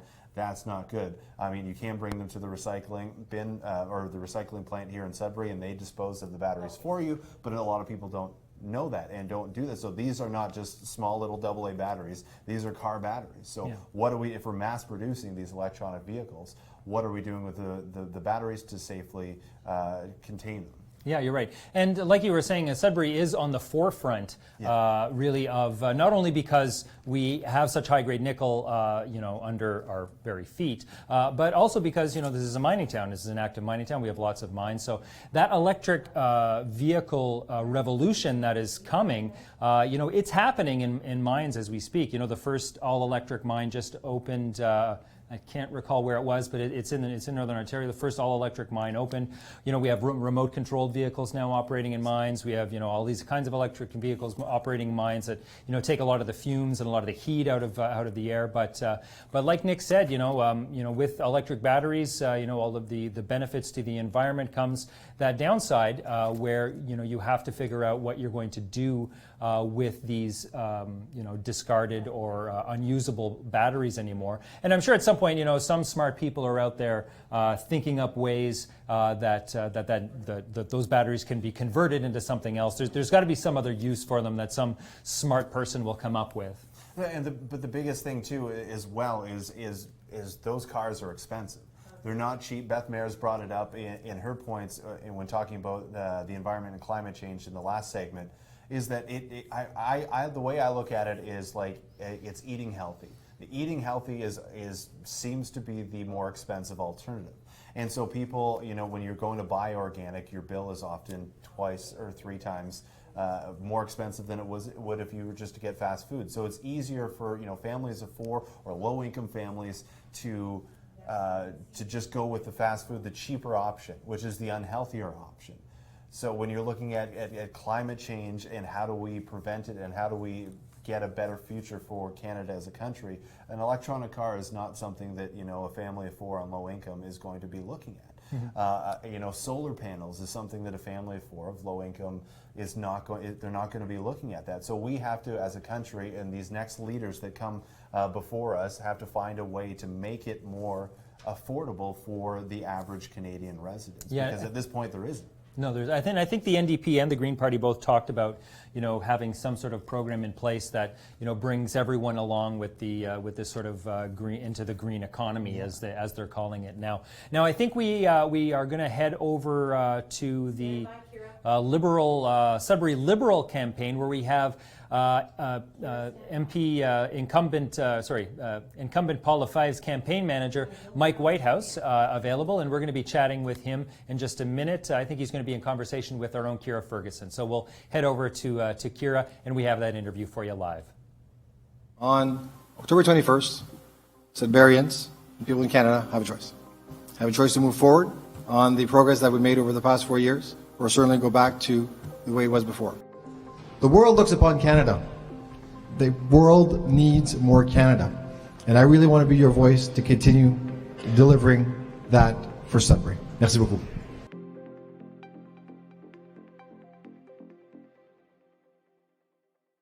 Spacecraft Brewery at Paul Lefebvre's election party. And I'm here with Mike Whitehouse, campaign manager. Hello, thanks for coming. Hi there. And Mike, obviously, Liberals are doing quite well in the polls thus far. Are you confident in securing the Sudbury riding? Yeah, pretty confident. We were from the beginning. It was we had a plan. We executed the plan well. We did a lot of polling, and we pretty much figured that we planned to finish exactly where we expected to. So the election went as planned then, as you said. It did. Okay. Were there any surprises along the way? No, not really. I mean, it was a beautifully executed plan from the beginning. We knew what we wanted to do, and we were able to do it right from the start. We started campaigning in June, and from then till now, we've done everything we wanted to do.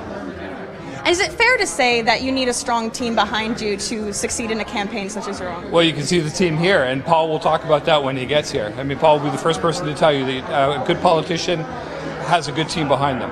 And Paul has the best team in Sudbury behind him right now, probably the best team in Northern Ontario. And what is it that sets your team apart? I think, well, there's a lot of us. I think there's a lot of dedication. I think there's a lot of belief in Paul himself as a candidate.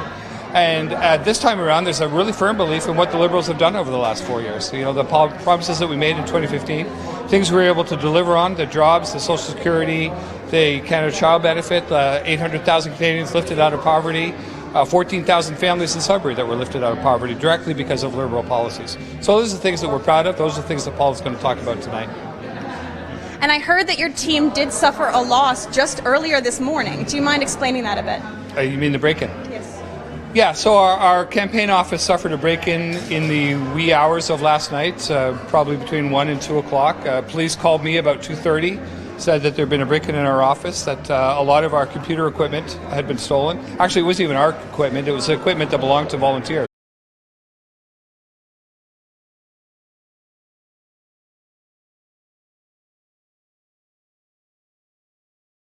Back. Well, you know, you look at the progress that we made in the last 4 years. That's what keeps you back, and the promise of being able to do it again. We believe this government made real progress. You know, I know Mark Gentili, for example, talks often about the promises we didn't keep. But more important to us are the 92% of the promises that we did keep. And we have lifted 800,000 families out of poverty. We have lifted 14,000 children out of poverty here in Sudbury. That's why we do what we do. Yeah. Well, thank you so much, Mike. Oh, thank you. And thank you for having us. So back to you.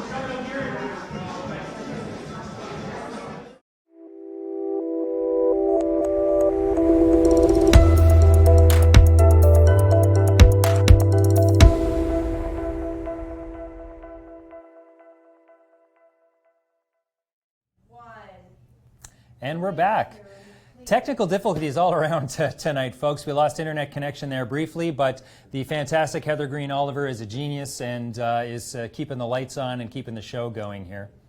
Yeah, that's what happens with live television. You just never know what is going to happen. We expected it to be an hour-long show. It has gone half hour past that at this point as the polls slowly trickling in. We are starting to get some results in Northern Ontario. So we're going to first start in Nickel Belt. 40 of 213 polls are being reported. Right now, Mark Gentili is leading by about 7%. Again, lots of polls still left to come in, but Mark Gentili is at 37% of the vote, where Steph Paquette is at 30%. Then I know Laminin is very close behind at 23%, so she's still holding in that three-person race. In Sudbury, Paul Lefebvre with 25 of 209 polls reported. Paul Lefebvre's up front. He's up front pretty handily, too, it looks like, from those early numbers. Yeah, about 43%, 18,000 votes for Paul Lefebvre. The interesting thing in this race for me, is to see how Bill Crumplin does. The highest, I believe, voter get for a Green candidate in Sudbury was about 7% of the vote. And that was in 2008. So it's been around about 5% for the Green Party in Sudbury. I know that there's been some good support for the Green Party locally and really across Canada. Just people hesitant in actually casting their vote, just supporting the platform. So it's going to be interesting to see how Bill Crumplin. He ran a great campaign. He was a lot of fun to chat with on our Pints and Politics. We did enjoy chatting with Bill podcast. at Pints and Politics. Yeah. But so yeah, it'll be interesting. What do we have around the rest of Northern Ontario? Okay, so I've got a couple of ridings down here, and the Algoma, Manitoulin, Kapuskasing riding, which is another enormous riding like Nickel Belt. The incumbent NDP, Carol Hughes, is holding on to her lead. In Nipissing, Timiskaming, the Liberal Anthony Rhoda is holding on to his lead. Down in Parry Sound, Mr. Aitchison for the Conservatives is holding steady there. Terry Sheehan, the Liberal, is ahead in Sault Ste. Marie, and in Timmins James Bay, the very popular NDP incumbent Charlie Angus has a fairly comfortable lead there as well. And across the country, of the major networks, the major TV networks, at this point, they are projecting a Liberal minority government. We think it's a bit early to say that, but I mean that's what some of the networks had predicted coming in. So maybe they're just saying, hey, maybe we were right. But right now, the Liberals projected to win 145 seats right now, Conservatives 112, Bloc Québécois 34, NDP 21, and Green Party 1. Interesting right now with the numbers where the NDP are sitting.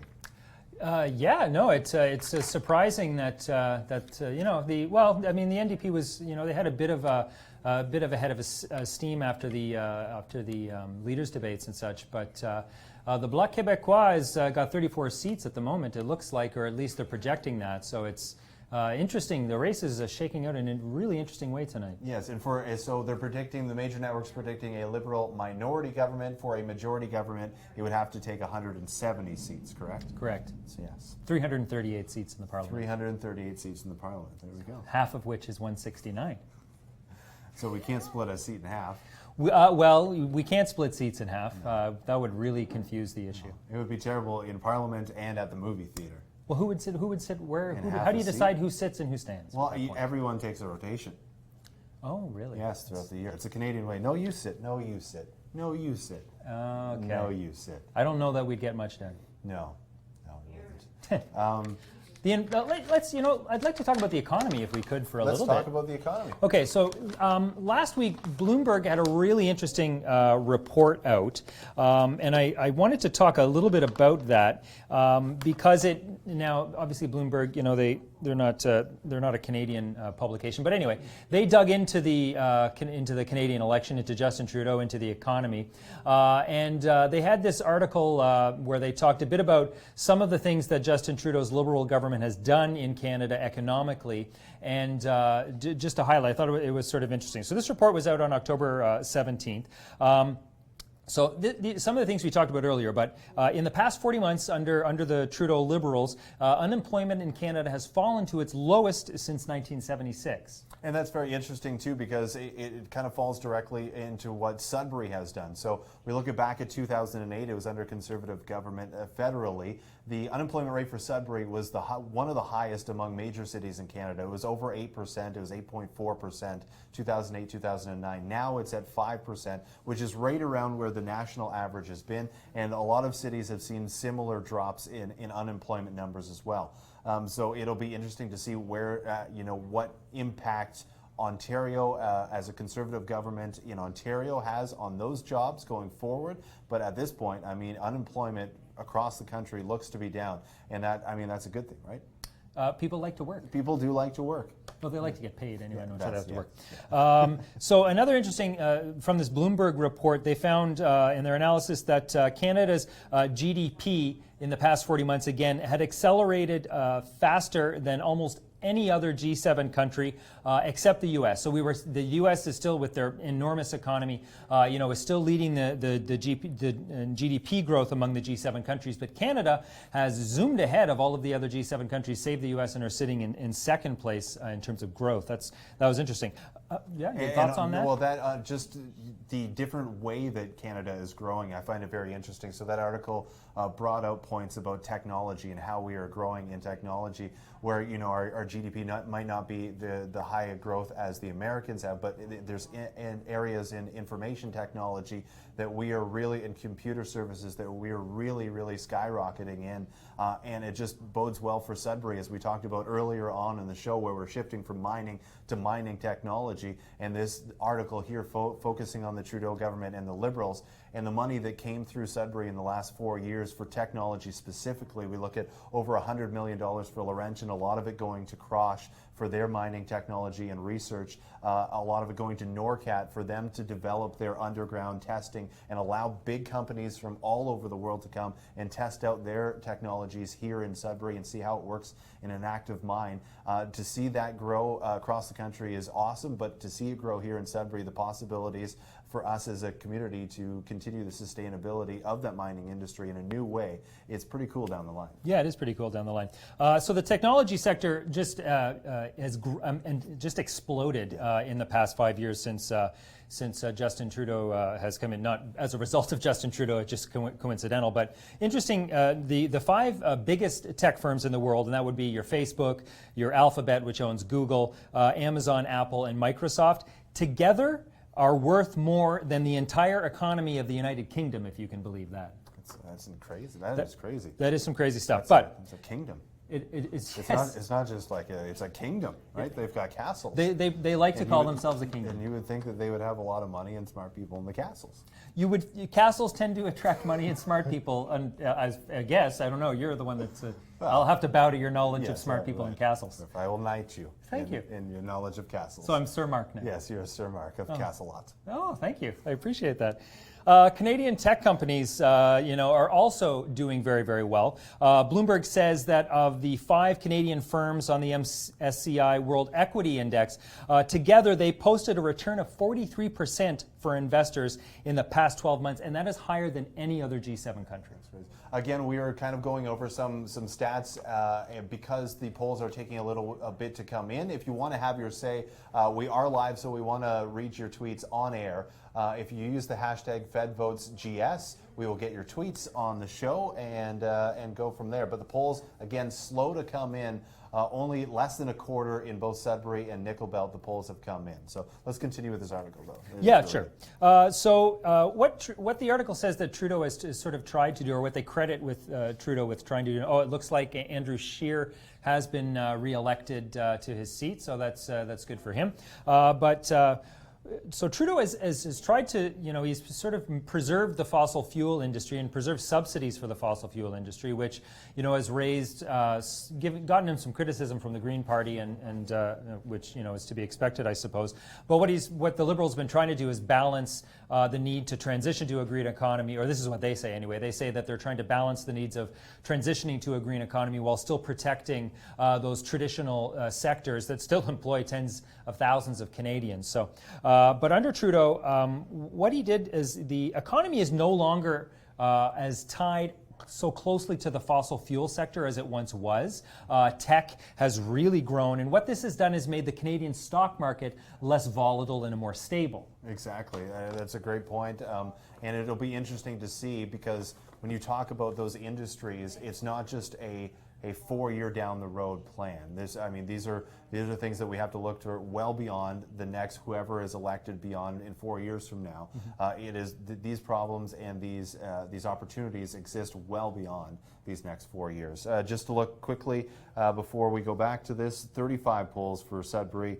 Still, of how many? Of 35 of 209 polls. So a long way to go. Paul Lefebvre still in the lead. Beth Mayers in second in Sudbury riding. In the Nickel Belt, 50 of 213 polls have been reported. Mark Soray still leading in that one, although Steph Paquette is closing the race a little bit. It looks like Soray's lead is slipping a little bit. He's at 37, a little bit over 37%, but Paquette has climbed up over 31% support. So it's getting a little tighter out in Nickel Belt. And we had a great guest on the show, and one of the points in that article as well is not only women in politics, but women in high power positions across the country have grown.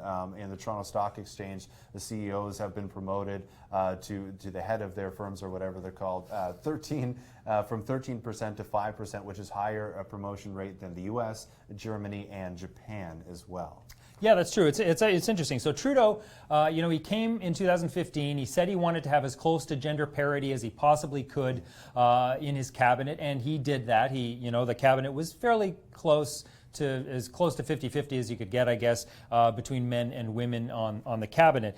What Bloomberg says, though, is that this actually had an effect outside of the realm of politics. What Bloomberg says is that, since his election, the percentage of female executives in Canada, and that's among the 242 firms that are on the TSX, has jumped between 13.5% and 15.4%. Now, just by comparison, in the same time period, German female executives, or those promoted in Germany, women promoted to executive positions in Germany, has climbed only 1.8%, and in the U.S., it's 1.7%. So there's been, and it's difficult. Correlation isn't really necessarily causation, but it seems interesting that in the 4 years that since Trudeau was elected and talked about gender parity, that Canada has promoted more women to executive positions than every other G7 country. And we're really starting to see it more and more locally within the mining industry. There are more mining CEOs in high-paying positions going to females over the last little while.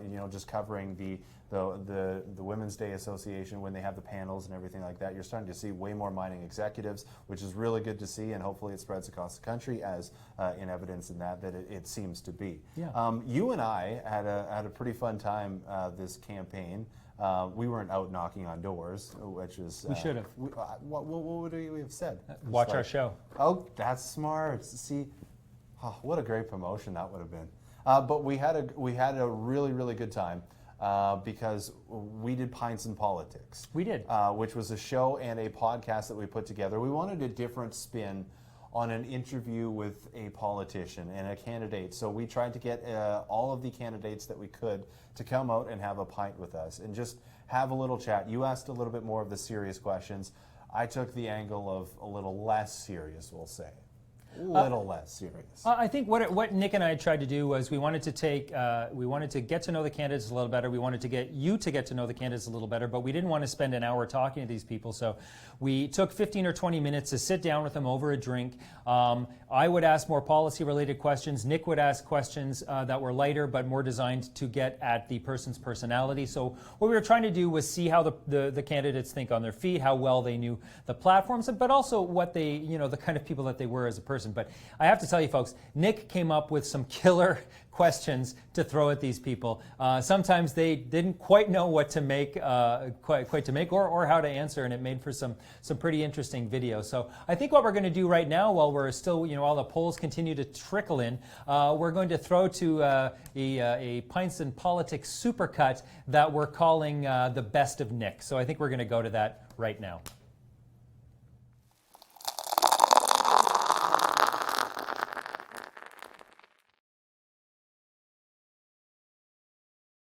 I'm Nick Liard. And I'm Mark Gentili from Sudbury.com. And this is Pints and Politics. And so as per the name of the podcast and video, we order ourselves a drink. I've got something called the Green Party. Really? Yes, and for good reason. They made it special just for you, Bill. Oh, I should be having one. You should be having it. We can trade if you want. Okay. I'm okay with it. Oh, look at this. You got an orange. Well, That's interesting. come on. What did you get? I'm NDP, man. I have to have beer with a touch of orange, This right? is called solidarity and messaging. There it Yes. is. You are what you drink. I got the Tap House Ale because we are at Tap House, so I figured why not.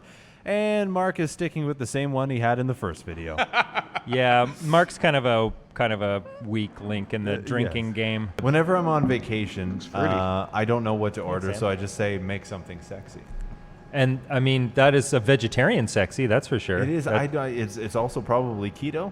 You think so? I don't know. I'm not sure what keto means. So No. I think people throw that word around, and I have no idea what they're talking about. Start with the questions, good sir. All right. So. Oh wait, we got to cheers first. Oh yes, we do have to cheers. Cheers is first. Thanks for joining us, Beth. Did Thank I you. ruin it? No, already not had at all. some. The fact that you're here means that it's not ruined. Oh, that does not taste like pina colada. All right. Well, the Green Party has some views on climate change. Now, you have 30 seconds to convince someone who does not believe in climate change. Now, remember, you have 30 seconds before they go and memorial burnout somewhere to convince them that climate change is real. What do you say to them in those 30 seconds? But let's focus on some hypotheticals here. So the last 4 years of government, let's just say it has been made into a play. It is now showing at the Sudbury Theatre Centre. This is a three-part question. What will the... what will I'm as excited as you are. Right? What will the play be about? What is the tone or mood of the play? And how many people are actually going to see this play? Yes. Okay. So... What a great question. It's my specialty. Nice. This is a question that's going to make you think. Oh, my goodness. I know. As I just took a delicious celery, this is some ASMR for you. Oh, you're getting it really good now, people. Yeah, Listen to that chew. Thank you. Let's go back to high school, Mark. Okay. We're going back a little bit in time. This was before you had the chest hair that you're so prominently showing off today? This grew actually overnight. Really? Thanks to the couple beers I had yesterday. Do you know which beer it was that prompted the chest hair? It was the growth? Harvest Moon. That's why I'm growing it. It's Rogaine, actually. Oh, okay. And You then just I'm rub it going on to the touch a chest. gray later. Oh, nice. Good. Right? Yeah. Grooming tips from Nick Liard. Brought to you by Just for Men. You're Annette. Yep. Justin Trudeau. Yeah. Elizabeth May. Jagmeet Singh. And Andrew Scheer are at center ice. Yeah. And they got a breakaway on you. Who's scoring? Who are you saving? Nobody scores. Okay. Sending that file right to Miss May. No, I'm a goalie. It doesn't matter who's got the puck. You don't think Justin Trudeau's going right down the pipeline right 5-hole? I like the pipeline analogy. Well, we're getting word from the editor that we don't have time for the impression, or And the Matt editor Damon. we don't have. Or Matt Damon at all. Yeah, and the Sorry, editor Matt. We don't. No, Sorry, Matt. damn. Steph Bucket again. Thank you. Cheers. Good luck Thanks in a the lot, guys. upcoming Yes, election. Thanks in the election. Thanks NDP for playing along. Nickel Belt. Yeah. And we're back with Sudbury.com's live election show, which has been a very interesting one. I think one thing that we learned from the Best of Nick, which I don't think there's ever going to be a compilation of a Best of Nick ever again. Well, you never know. But You're a young man.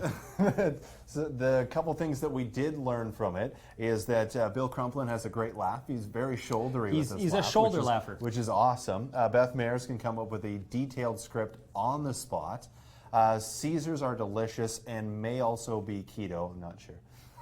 And also, Nick will never ever work for a national news service. Why is that? Well, I don't. That's what we learned from the video. Oh, yes. Yeah. That was fun. We enjoyed doing the Bites Politics series. It's something that we might actually do on a regular basis. We've talked about it. Yes, and we we've are thrown talking the about idea. making it a monthly fun time. Yeah. Happy fun time. Monthly happy hour, for Yes. sure. Happy 20 minutes. Happy 20 minutes. We got another comment from Twitter from @BridgeCrewDave who says, so turns out Quebec absolutely would not vote for Singh. I'd like to say it's because of policy and not because of his skin tone, but I'm not going to lie to you. I don't know if I necessarily agree with Bridge Crew Dave, but what that does call to mind is an interesting interaction that Jagmeet Singh, the NDP leader, had while he was campaigning in Montreal just prior to the French language debate a couple weeks ago, where he was walking through a farmer's market and he had an encounter with a man who, and this all occurred on camera, of course. The man leaned in, they had a conversation, and he said, I think he told Mr. Singh that he thinks that he would do a lot better if he were to cut off his turban and look, more like every other Canadian. To which, and I thought that Mr. Singh's response to that was quite measured and actually was a kind of a bit of a starring moment for him in the campaign. Exactly, and there were a lot of moments like that throughout the campaign for Singh, and I think that's where he brought a lot of support from the young voters, because Can you tell us about his response? They could see. So I think what he had said. Lefebvre is declared a winner and is entering the room at his campaign headquarters right now. So are we going to him? Okay. Okay, let's go. We'll take a break and we'll finish that point and maybe do some research when we come back. We're going to go live to the Paul Lefebvre campaign right now. Coming live.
All right. What a night. Quelle soirée. Merci, Sudbury. Thank you so much, Sudbury. It's such an honor to be here tonight. Such an honor for the support that we received. At first, I wanted to congratulate all the other candidates as well that ran certainly in Sudbury.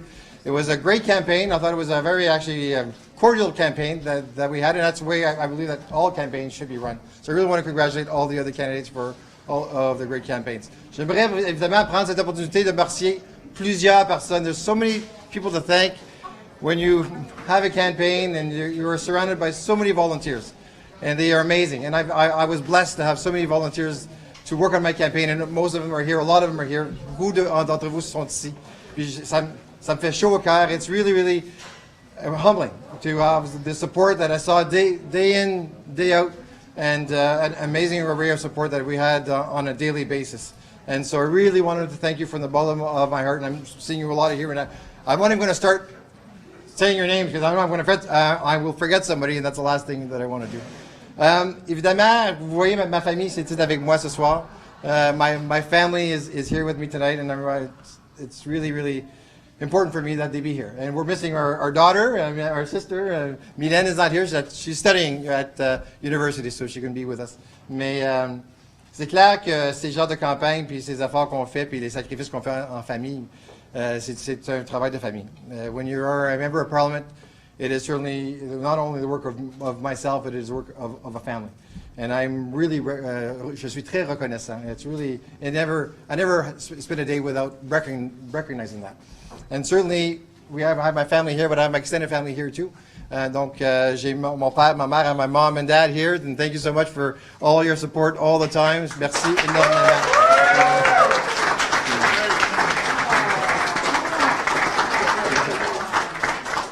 Ça, c'est ma mère. That's my mom. Dad, you can come around. Dennis and Rox, come on over. As well as my father-in-law, my mother-in-law, that they're there on a daily basis with us, supporting us all the time.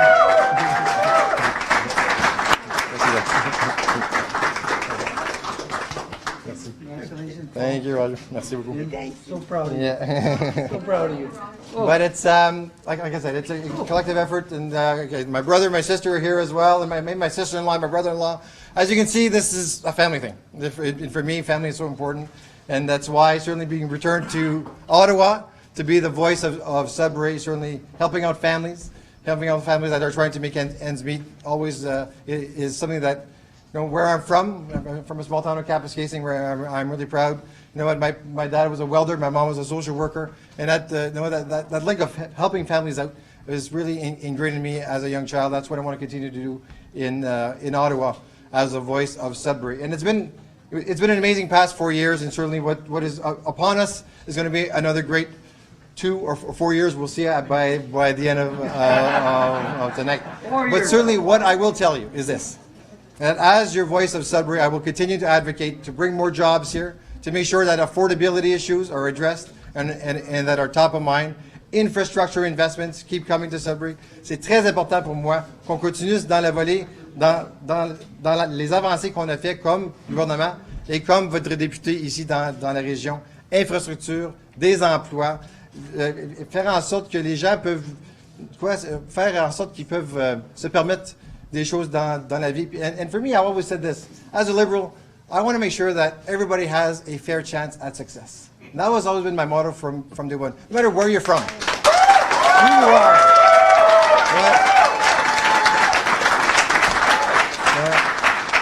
And that to me is the basis of what drives me on a daily basis, to make sure that we create a society where everybody has that fair chance of success. And I really believe that we're on that path.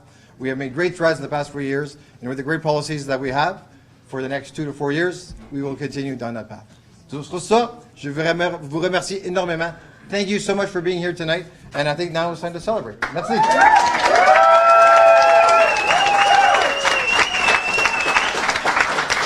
Thank you so much, everyone, for being here. Merci tellement.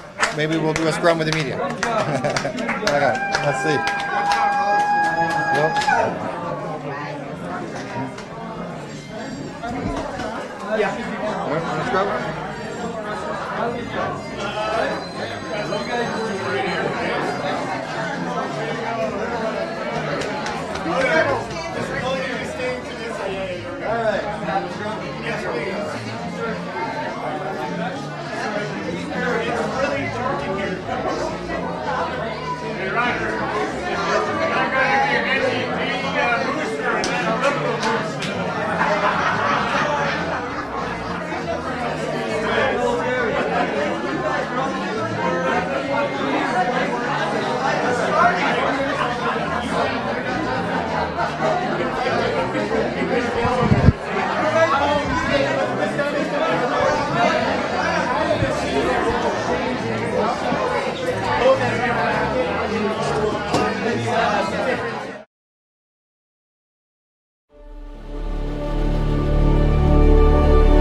And we're back. So there you have it. Paul Lefebvre, has been declared the MP-elect in the riding of Sudbury. There's still a good more than 100 polls to report, I think, in the Sudbury riding.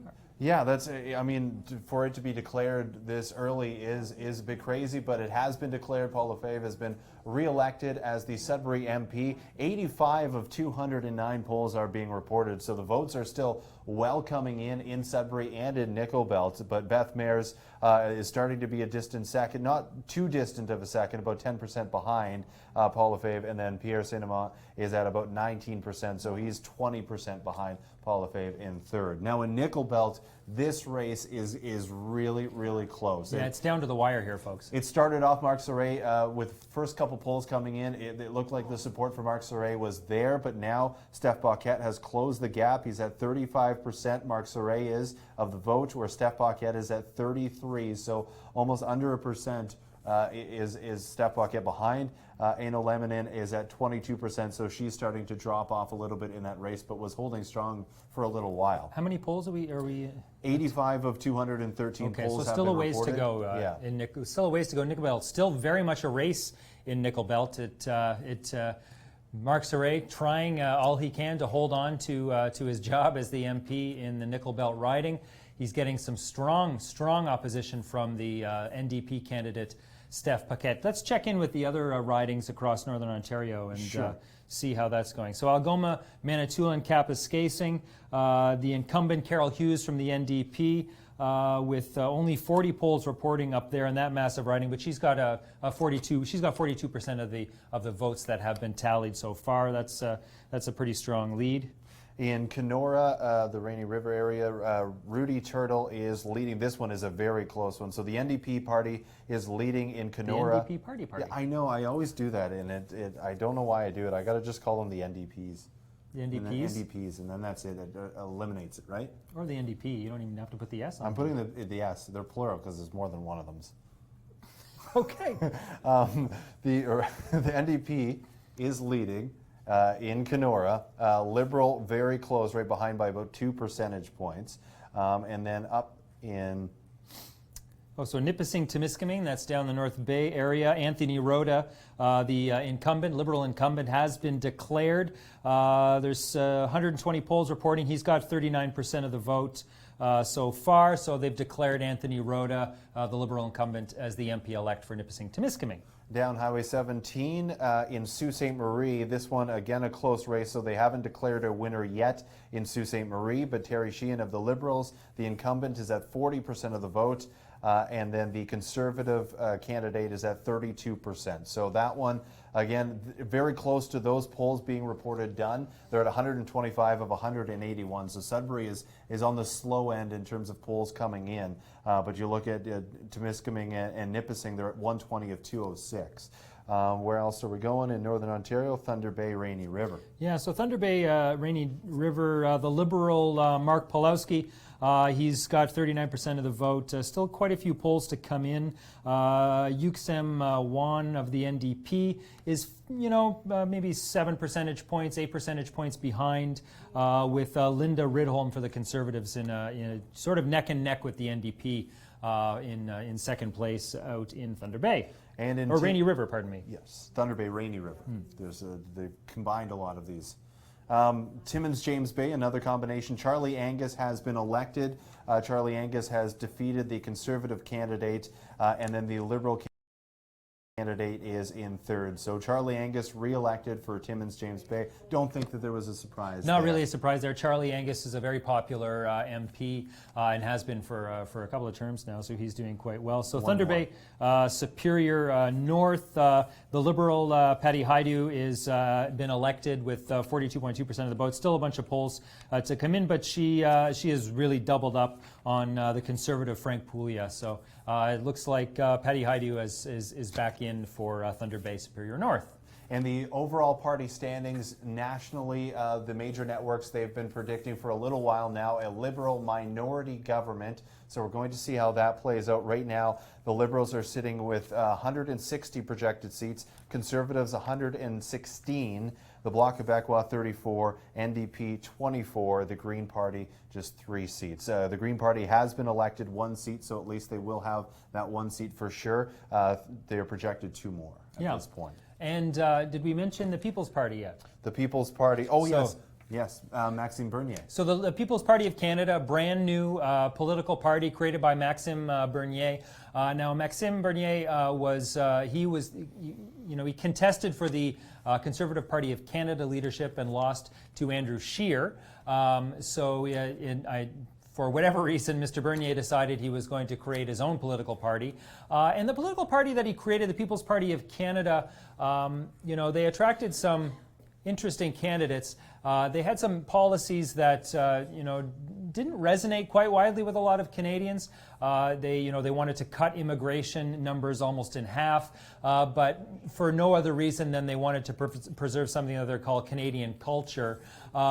Bernier attracted a lot of people who are free speech absolutists, people who are very believe that they're very strong in free speech. He appeared on the popular YouTube show, The Dave Rubin Report with Dave Rubin, at an event in Southern Ontario, which attracted quite a few protesters, and there was quite a famous scene of an older woman attempting to get into the event, and a protester screaming in her face. That got a little bit of traction. But despite the headlines that Maxime Bernier managed to secure during the campaign, and despite the fact that they managed to secure a candidate of one kind or one form or another in most of the ridings in Canada, if not all of them, Bernier himself was not able to hold on to his seat in Quebec, and now he is no longer an MP, and he's out of a job.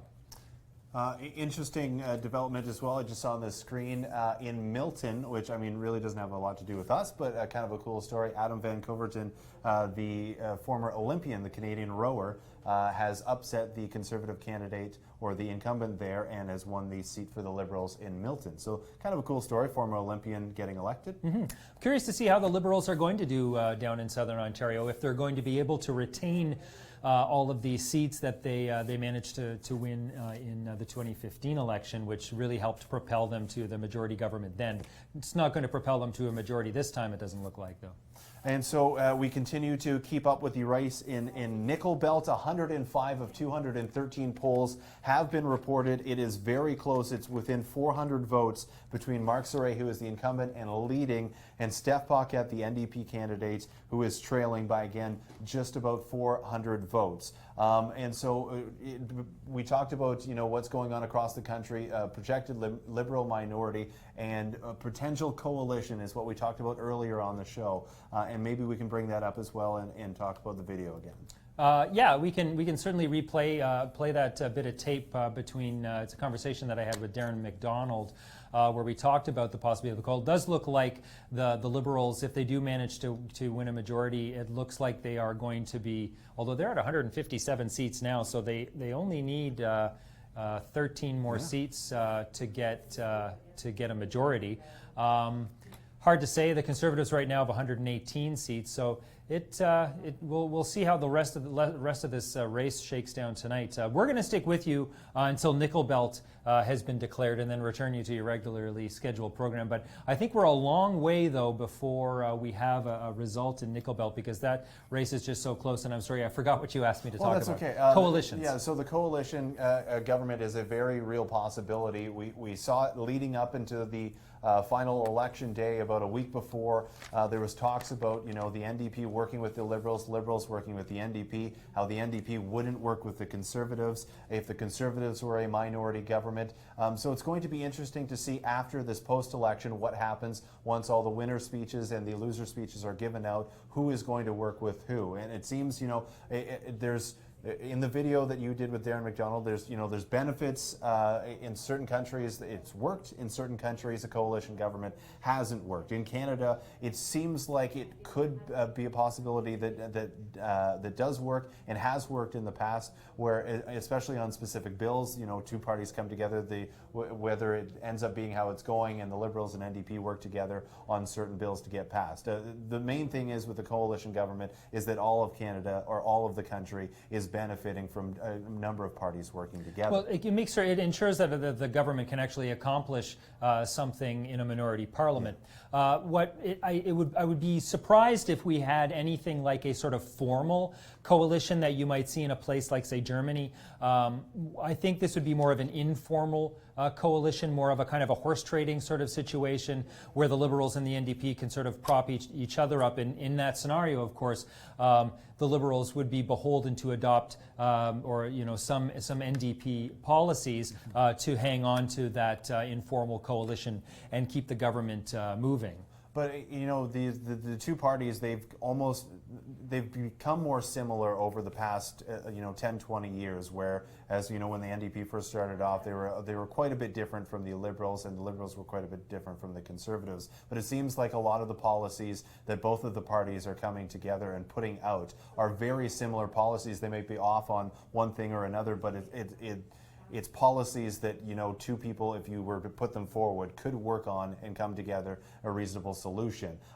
Climate change is a perfect topic. It seems that the Liberals and NDP are very close in their thoughts of how Canada should move forward with climate change, with the carbon tax in place, whereas the Conservatives want to pull away from the carbon tax. Yeah, I mean, I think it's maybe a little bit not so far in the past that the Liberals and the Conservatives kind of, their approaches sort of dovetailed. I actually think that back in 2015, the Liberals made a conscious decision that they were going to out NDP the NDP in that election with strong social programs, appealing to the middle class and that sort of thing. And they managed to shift themselves farther to the left than they have for quite a number of years, and by pushing them, with the Liberals pushing themselves to the left, it leaves the NDP with very little place to go.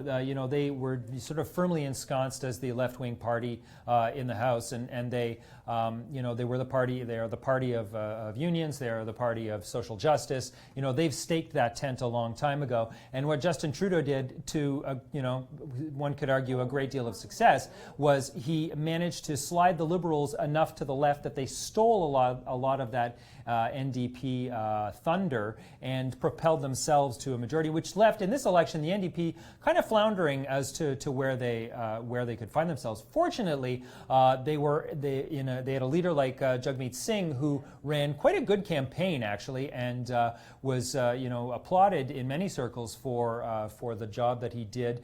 He grew the tent a little bit, not a huge amount, but he managed to at points get the NDP support to at least polling wise to get a little bit bigger. However, the NDP right now is only sitting on 25 seats, and they're 7 seats. No, that's not right. They're 8 seats behind the Bloc Québécois in terms of the number of seats they pulled in tonight. So we'll see how this election shakes out for the NDP and for Jagmeet Singh. I'm curious to see what's going to happen to the party leaders once this election wraps up too, Nick. So actually we're going to go live actually to the Paul Lefebvre campaign. We actually have Kira Ferguson live with MP-elect for Sudbury, Paul Lefebvre, and we're going to be going to that conversation right now. On October 21st, Sudburyans and people in Canada have a choice. Have a choice to move forward on the progress that we made over the past 4 years, or certainly go back to the way it was before. The world looks upon Canada. The world needs more Canada. And I really want to be your voice to continue delivering that for Sudbury. Merci beaucoup.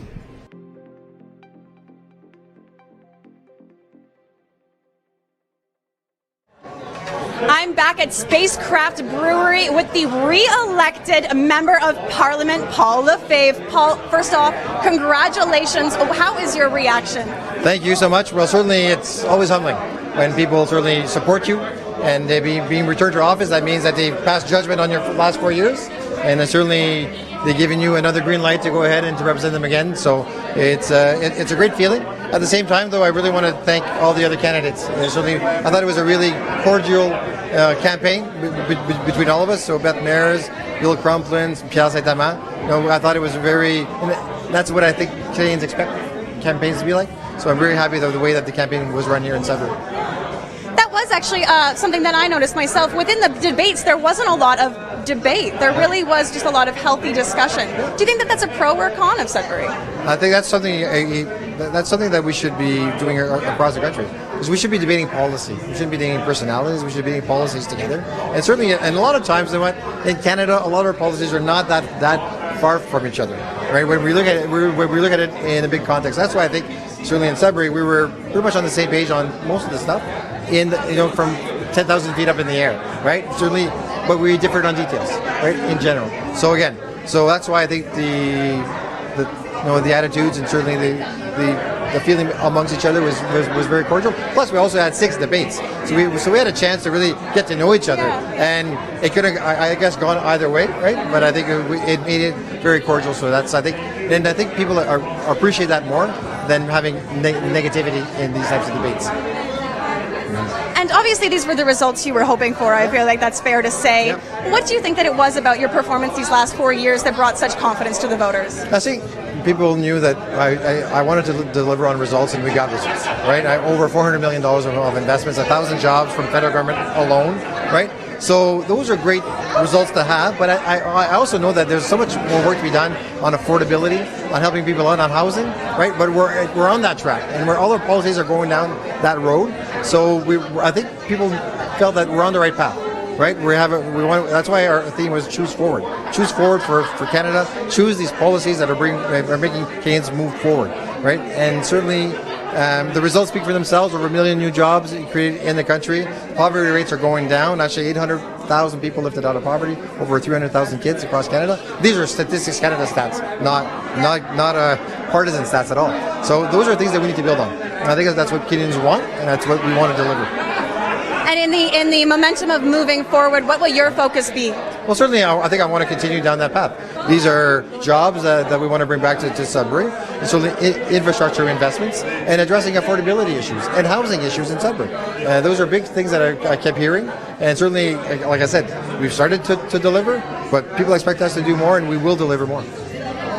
And I know that there's a lot of energy in the room tonight, but I did hear that you had a little bit of a late night. I don't know if you feel comfortable speaking about that. I heard you had a bit of a break-in. Yeah, no, we had this morning or in the middle of the night last night.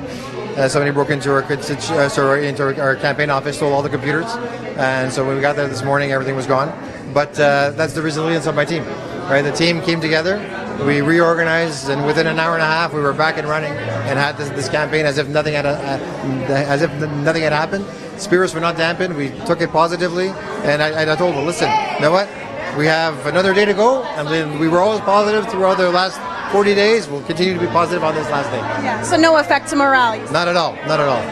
And this strong team, last question if you don't mind me asking, what is it, how were you able to build such a team? Well, you know what, I'm always humble. You know what? When you have over 70 to 80 volunteers come out and help you, people that I've never met before, I'm saying, wow, it's so humbling and so touching that they were there. Certainly they believe in the Liberal movement, the Liberal values, and certainly they want to work with me to achieve them, right? So for me, that's always been such, every time that I see that, I always thank him so much. So, because I'm humbled by, they are taking time out of their day, of their busy schedule to come and help to make sure that we continue to make the lives of Canadians better. Yeah. And you know what? I think I lied a little bit. This will definitely be my last question, and then I'll let you get back to your party. What was it about your campaign that you believe helped restore the voter confidence in the Liberal Party? We're always positive.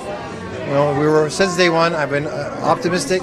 We talk about climate change. Yes, it's dire, but I believe that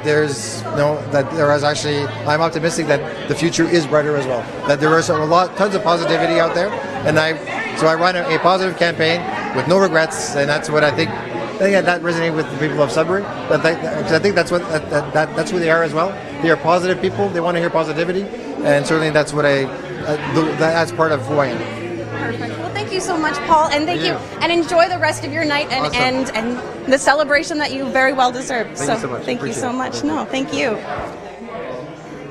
So we'll be tuning in later today at the Spacecraft Brewery for Paul Lefebvre's election party. But for the meantime, back to you.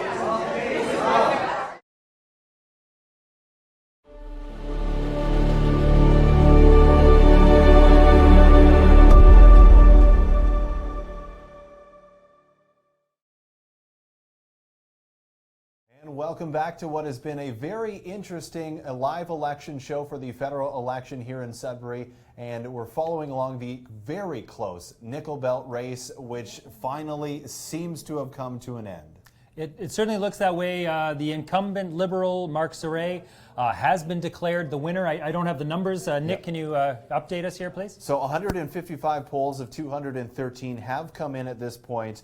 Mark Gentili is currently leading by over 1,600 votes. And so they have declared him the winner once again in Nickel Belt. And that is very interesting because we've heard and we've seen for a while that they're projecting a Liberal minority government. And we talked about the connection between Nickel Belt, what happens in Nickel Belt, usually stays in Nickel Belt? It stays in Nickel Belt, but also usually happens federally. So if a Liberal politician is elected in Nickel Belt, it's usually a Liberal government in Canada. If there is if an NDP candidate is voted in Nickel Belt, it's usually Conservative across the board in Canada. That's right. That's right. Yes. If the Nickel Belt is kind of a bellwether, or has kind of sort of been a bellwether occasionally over the more often than not, I guess, over the past 43 elections. As Nick said, if the country goes Liberal, Nickel Belt tends to vote Liberal. If the country goes another way, Nickel Belt tends to go to the old standby, the NDP. What'll be interesting tonight, now that we've got that riding declared, and we're waiting to hear from Mark Gentili. Right now, I'm not sure if we're going to hear from the Steph Paquette campaign tonight. We have people there, but the mood in the room is apparently, a little, on edge at the moment as they wait for the final results to come in. But as Nick said, Mark Gentili has been declared the winner in the Nickel Belt riding. And just to recap as well, Paula 5 has been declared the winner in the Sudbury riding. So at this point, both Liberal candidates re-elected in Sudbury. So Sudbury will once again have 2 red MPs representing them in Ottawa. So with that, the Liberal minority government projection, we've been talking about that, but what happens to the party leaders? What happens to Andrew Scheer? What happens to Jagmeet Singh after this election comes to an end? Well, we'll have to see. I mean, obviously, if the Liberals hold on to a minority, Justin Trudeau will likely be able will hold on to his job because he'll be the Prime Minister. But I'm curious to see what it's like in the next caucus meeting for Justin Trudeau after, he went from an enormous majority government in 2015.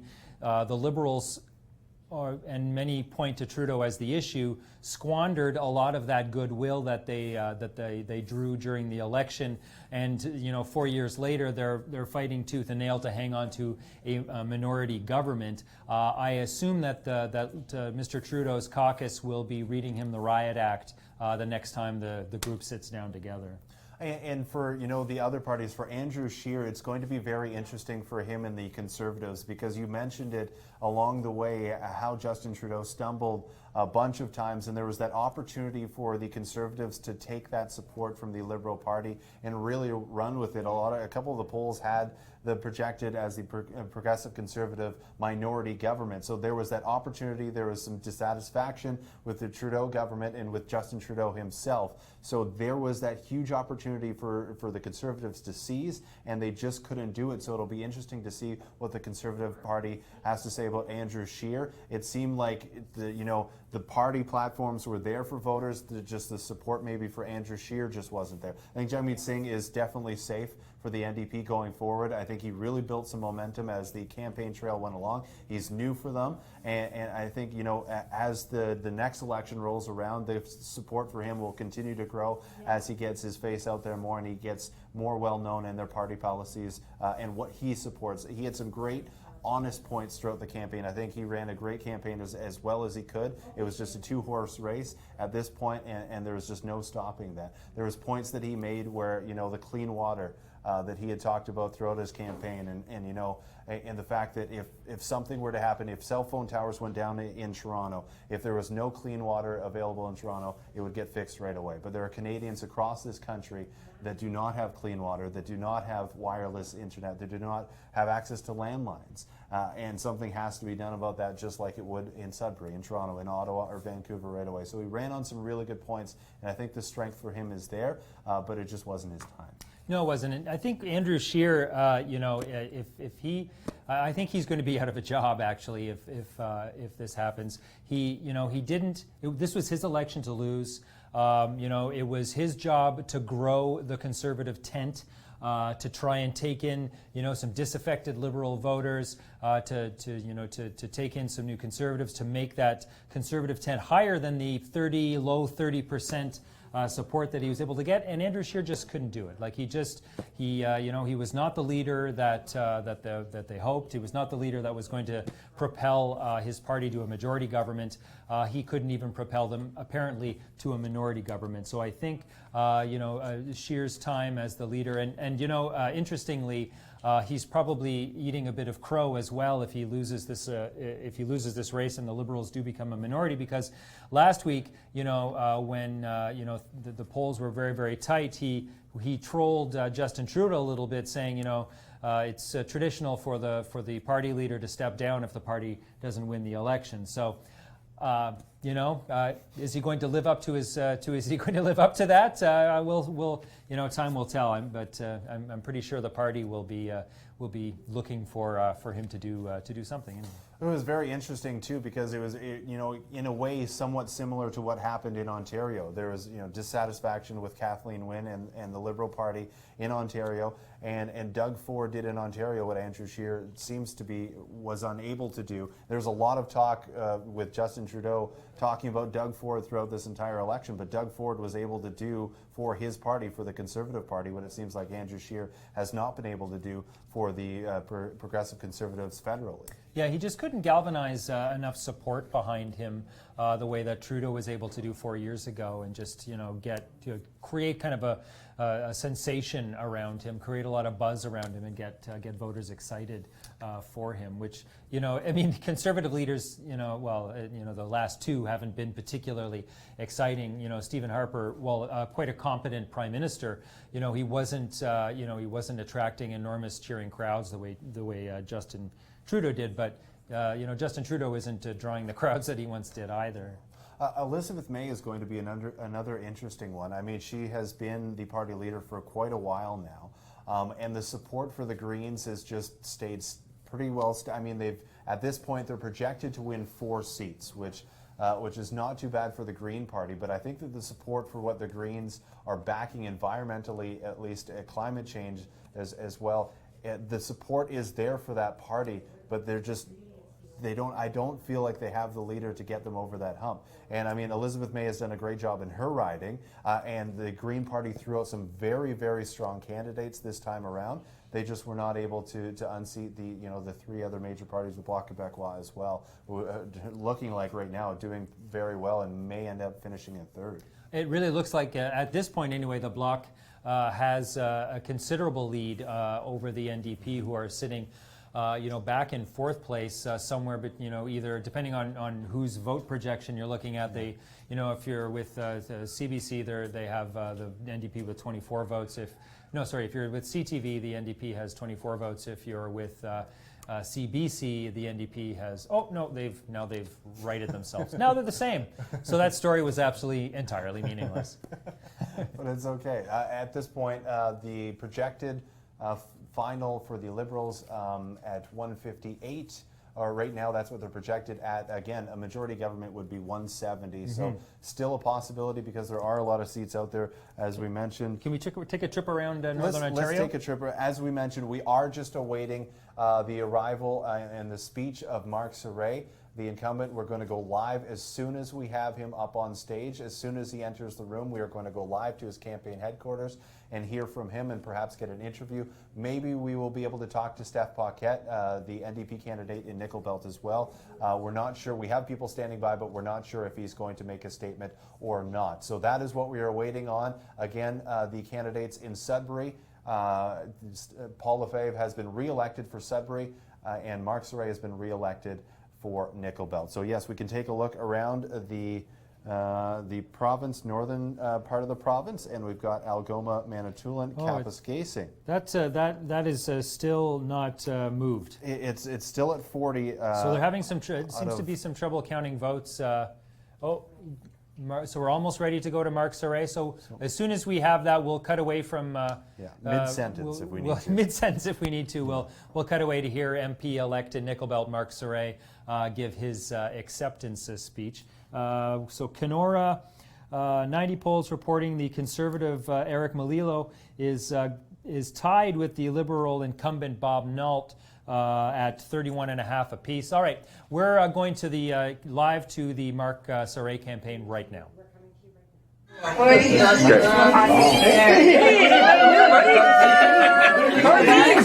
good. We do everything now. Wow. I'm not hiding. I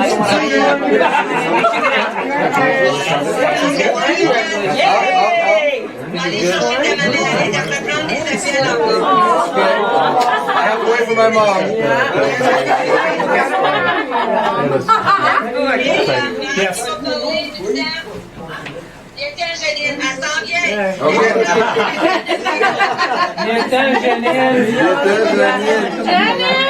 Transmet 241 à 11 511.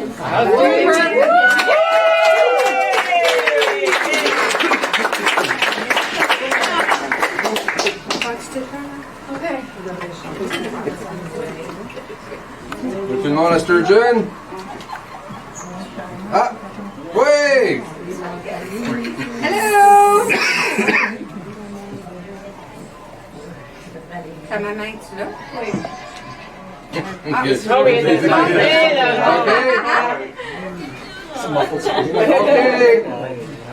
Wow.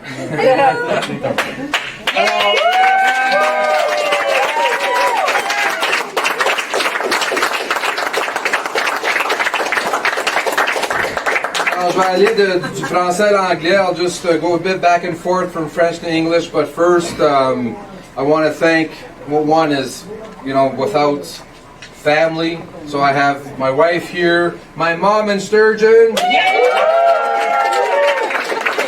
All the family here first. No, thank you to the family that stuck by me for the 4 years and prior to that. So merci beaucoup à toute la famille qui sont ici aussi. Deuxièmement, secondly, I want to thank my amazing staff. So,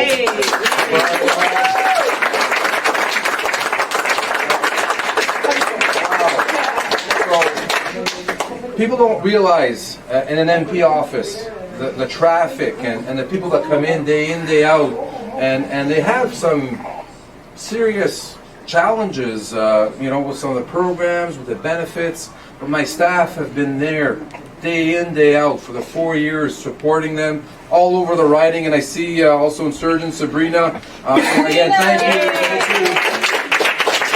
you for the staff. And also, look at the room here. Alors, on regarde la salle ici, à soir, les bénévoles, puis je peux nommer des noms, il y en a qui ne veulent pas que je mentionne des noms. Mais les bénévoles, when you look at Nickel Belt has 30,000 kilometers. You're looking at Gogama to Killarney, all around Greater Sudbury. You're looking at Marks-Day, Warren, St. Charles, Nouvelleville, all of West Nipissing. When you look at, but it's a great riding. When you look at it, I'll put a Facebook post in St. Charles, and then you get someone in Valcarran that says, "Hi, Grandma. Hi, Uncle." So the interaction between the families of all of the riding is really, really strong. And when we look at Sudbury, the South End, and we look at Valcarran, Valley East, Garson, when we look at Chelmsford, Braeside, Cape Real, there's our communities that have a strong base of volunteers. And yes, the amalgamation has been difficult for a lot of the municipalities around, but clearly the one really strong point that I have with the staff, and then linking to the organizations, because they're all volunteers in those organizations, in those communities, and they're proud. They're proud to be part of those communities, and they're proud to be able to build. And I was really happy to be supporting that initiative, and the phone's kind of buzzing right now so for me, 4 years, Nickel Belt, I just want to make sure I thank everybody for the bottom of my heart, you know, and I think of I think of someone that's not here tonight, and my father. So I want to thank him for his support.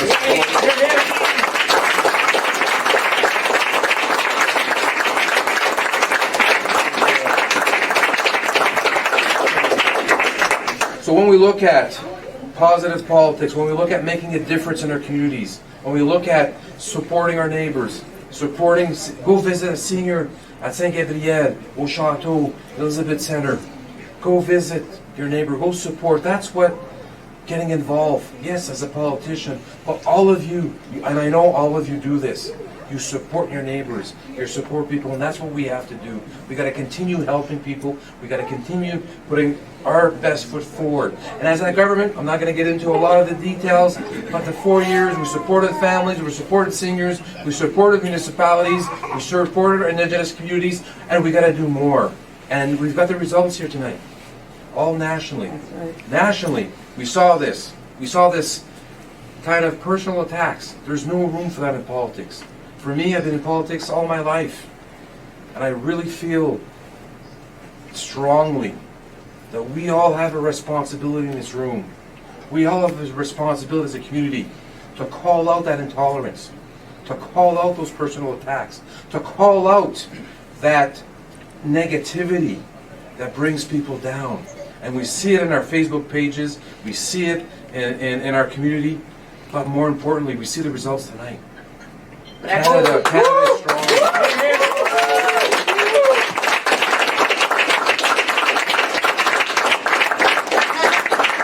Get Bristol calling. Thanks, Bev.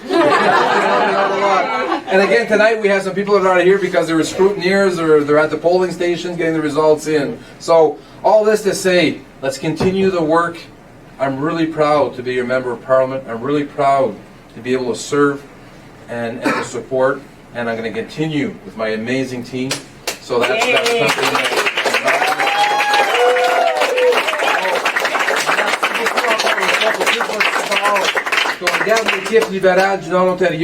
we look at the Liberal caucus of Northern Ontario. We have strong members looking at fighting for you in Northern Ontario. What happens in Timmins, in North Bay, in Sudbury and Sudbury benefits Nickel Belt, benefits Northern Ontario, benefits us all. So we're going to continue working together to make a difference. Alors, merci beaucoup.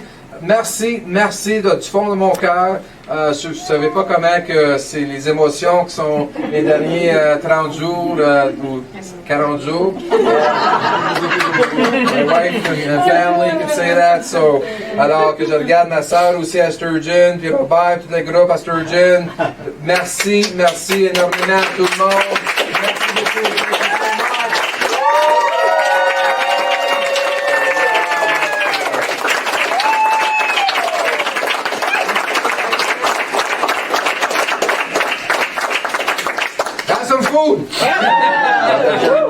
That's another Goka.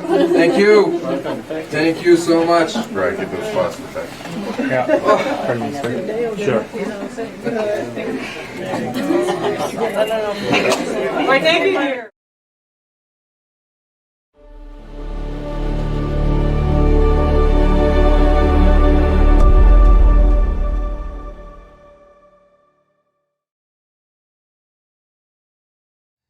And we're back, folks. Well, thank you for coming along on this ride with us. That was Mark Soray delivering his acceptance speech. It was an interesting journey, to say the least. It wasn't a two-night one like the municipal election, but it was more of a long night than we expected. But we have the results. Sudbury has re-elected Paula Five, and Nickel Belt has re-elected Mark Soray. Both Liberal MPs will represent Sudbury in Ottawa. Yes, and it looks like that the Liberals are going to hang on to a minority government. A lot of polls still coming in, but now the Liberals at 155 seats. They're 15 seats shy of a majority. We'll see how things shake out, but we will. You can follow that race on some of the larger networks. Exactly. We wanted to promise you that we were going to give you live local election updates, and that, I think, is what we accomplished. Now that I remember doing it, so it must have happened. It must have happened.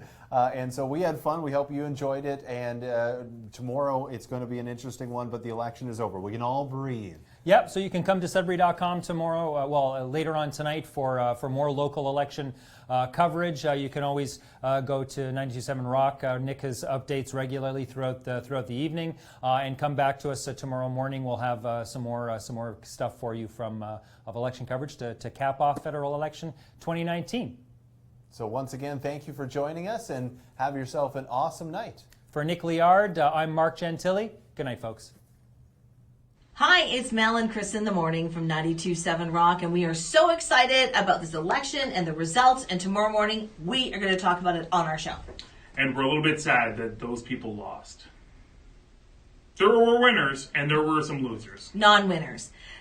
So we're going to talk about it all on our show tomorrow morning, 92.7 Rock. Hope you can join us. And we'll also help clean up some of those election signs.